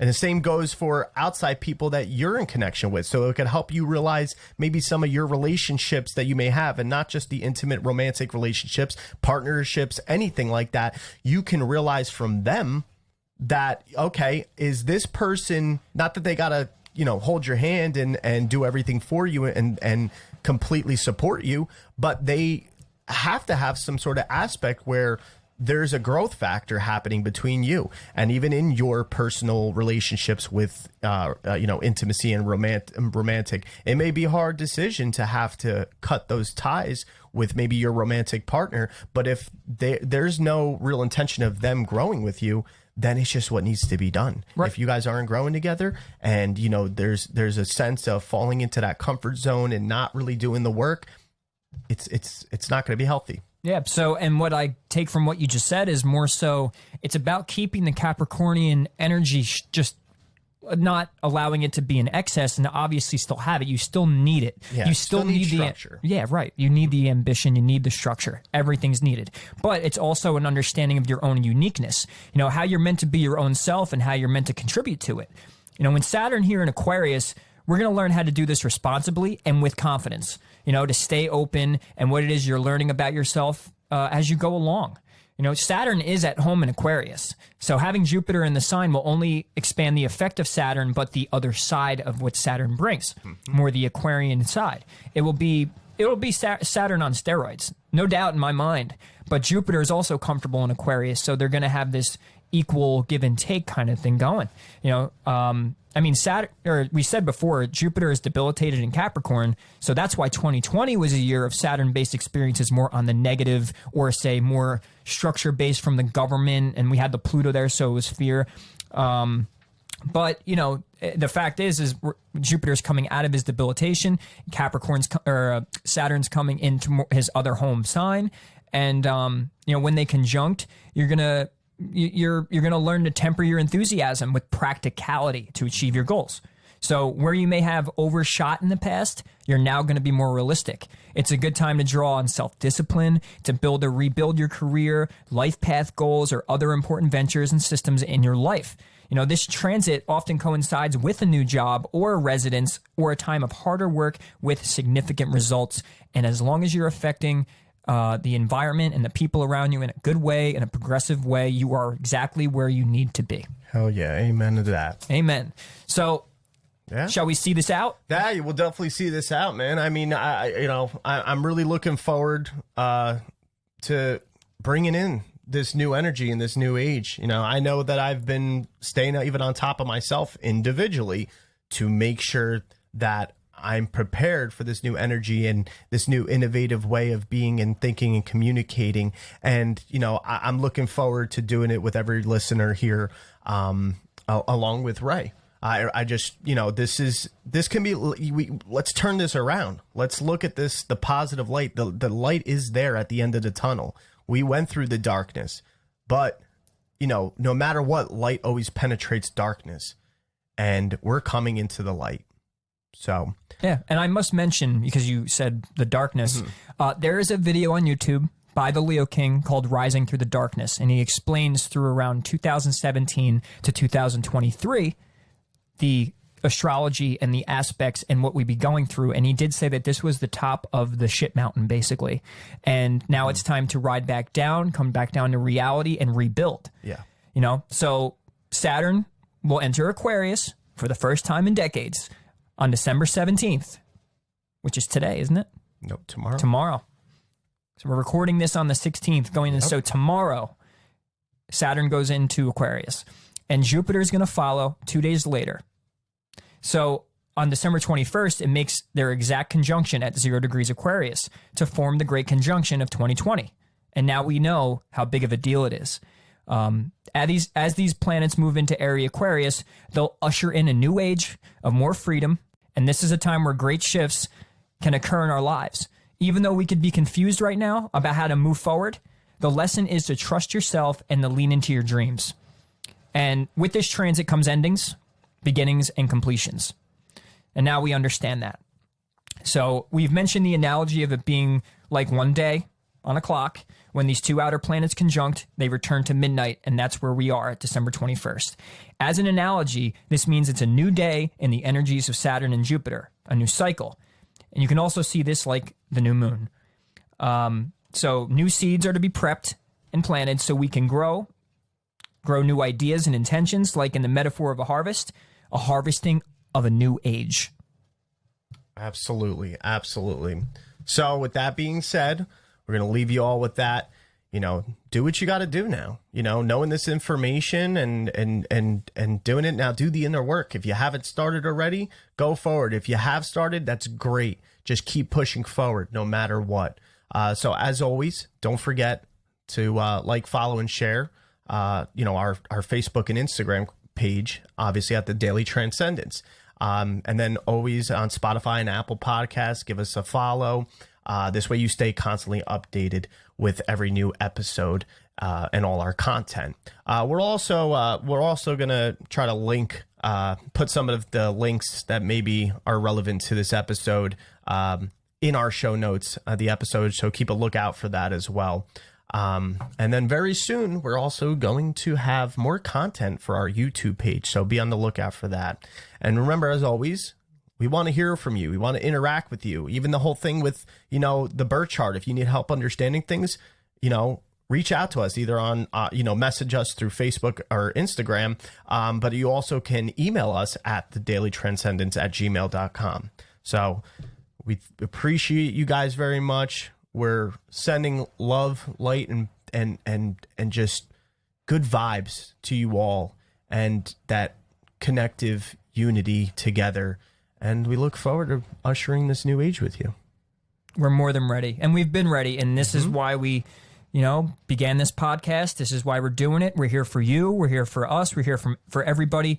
And ushering in this new age it's a new beginning. It's now time, and it's going to take your cooperation along with everyone else, and we must work as a family now, and that's the family of humanity. So until next time, we'll see you again very soon, and Merry Christmas and Happy Great Conjunction. Happy Great Conjunction. This is bigger than New Year's, baby.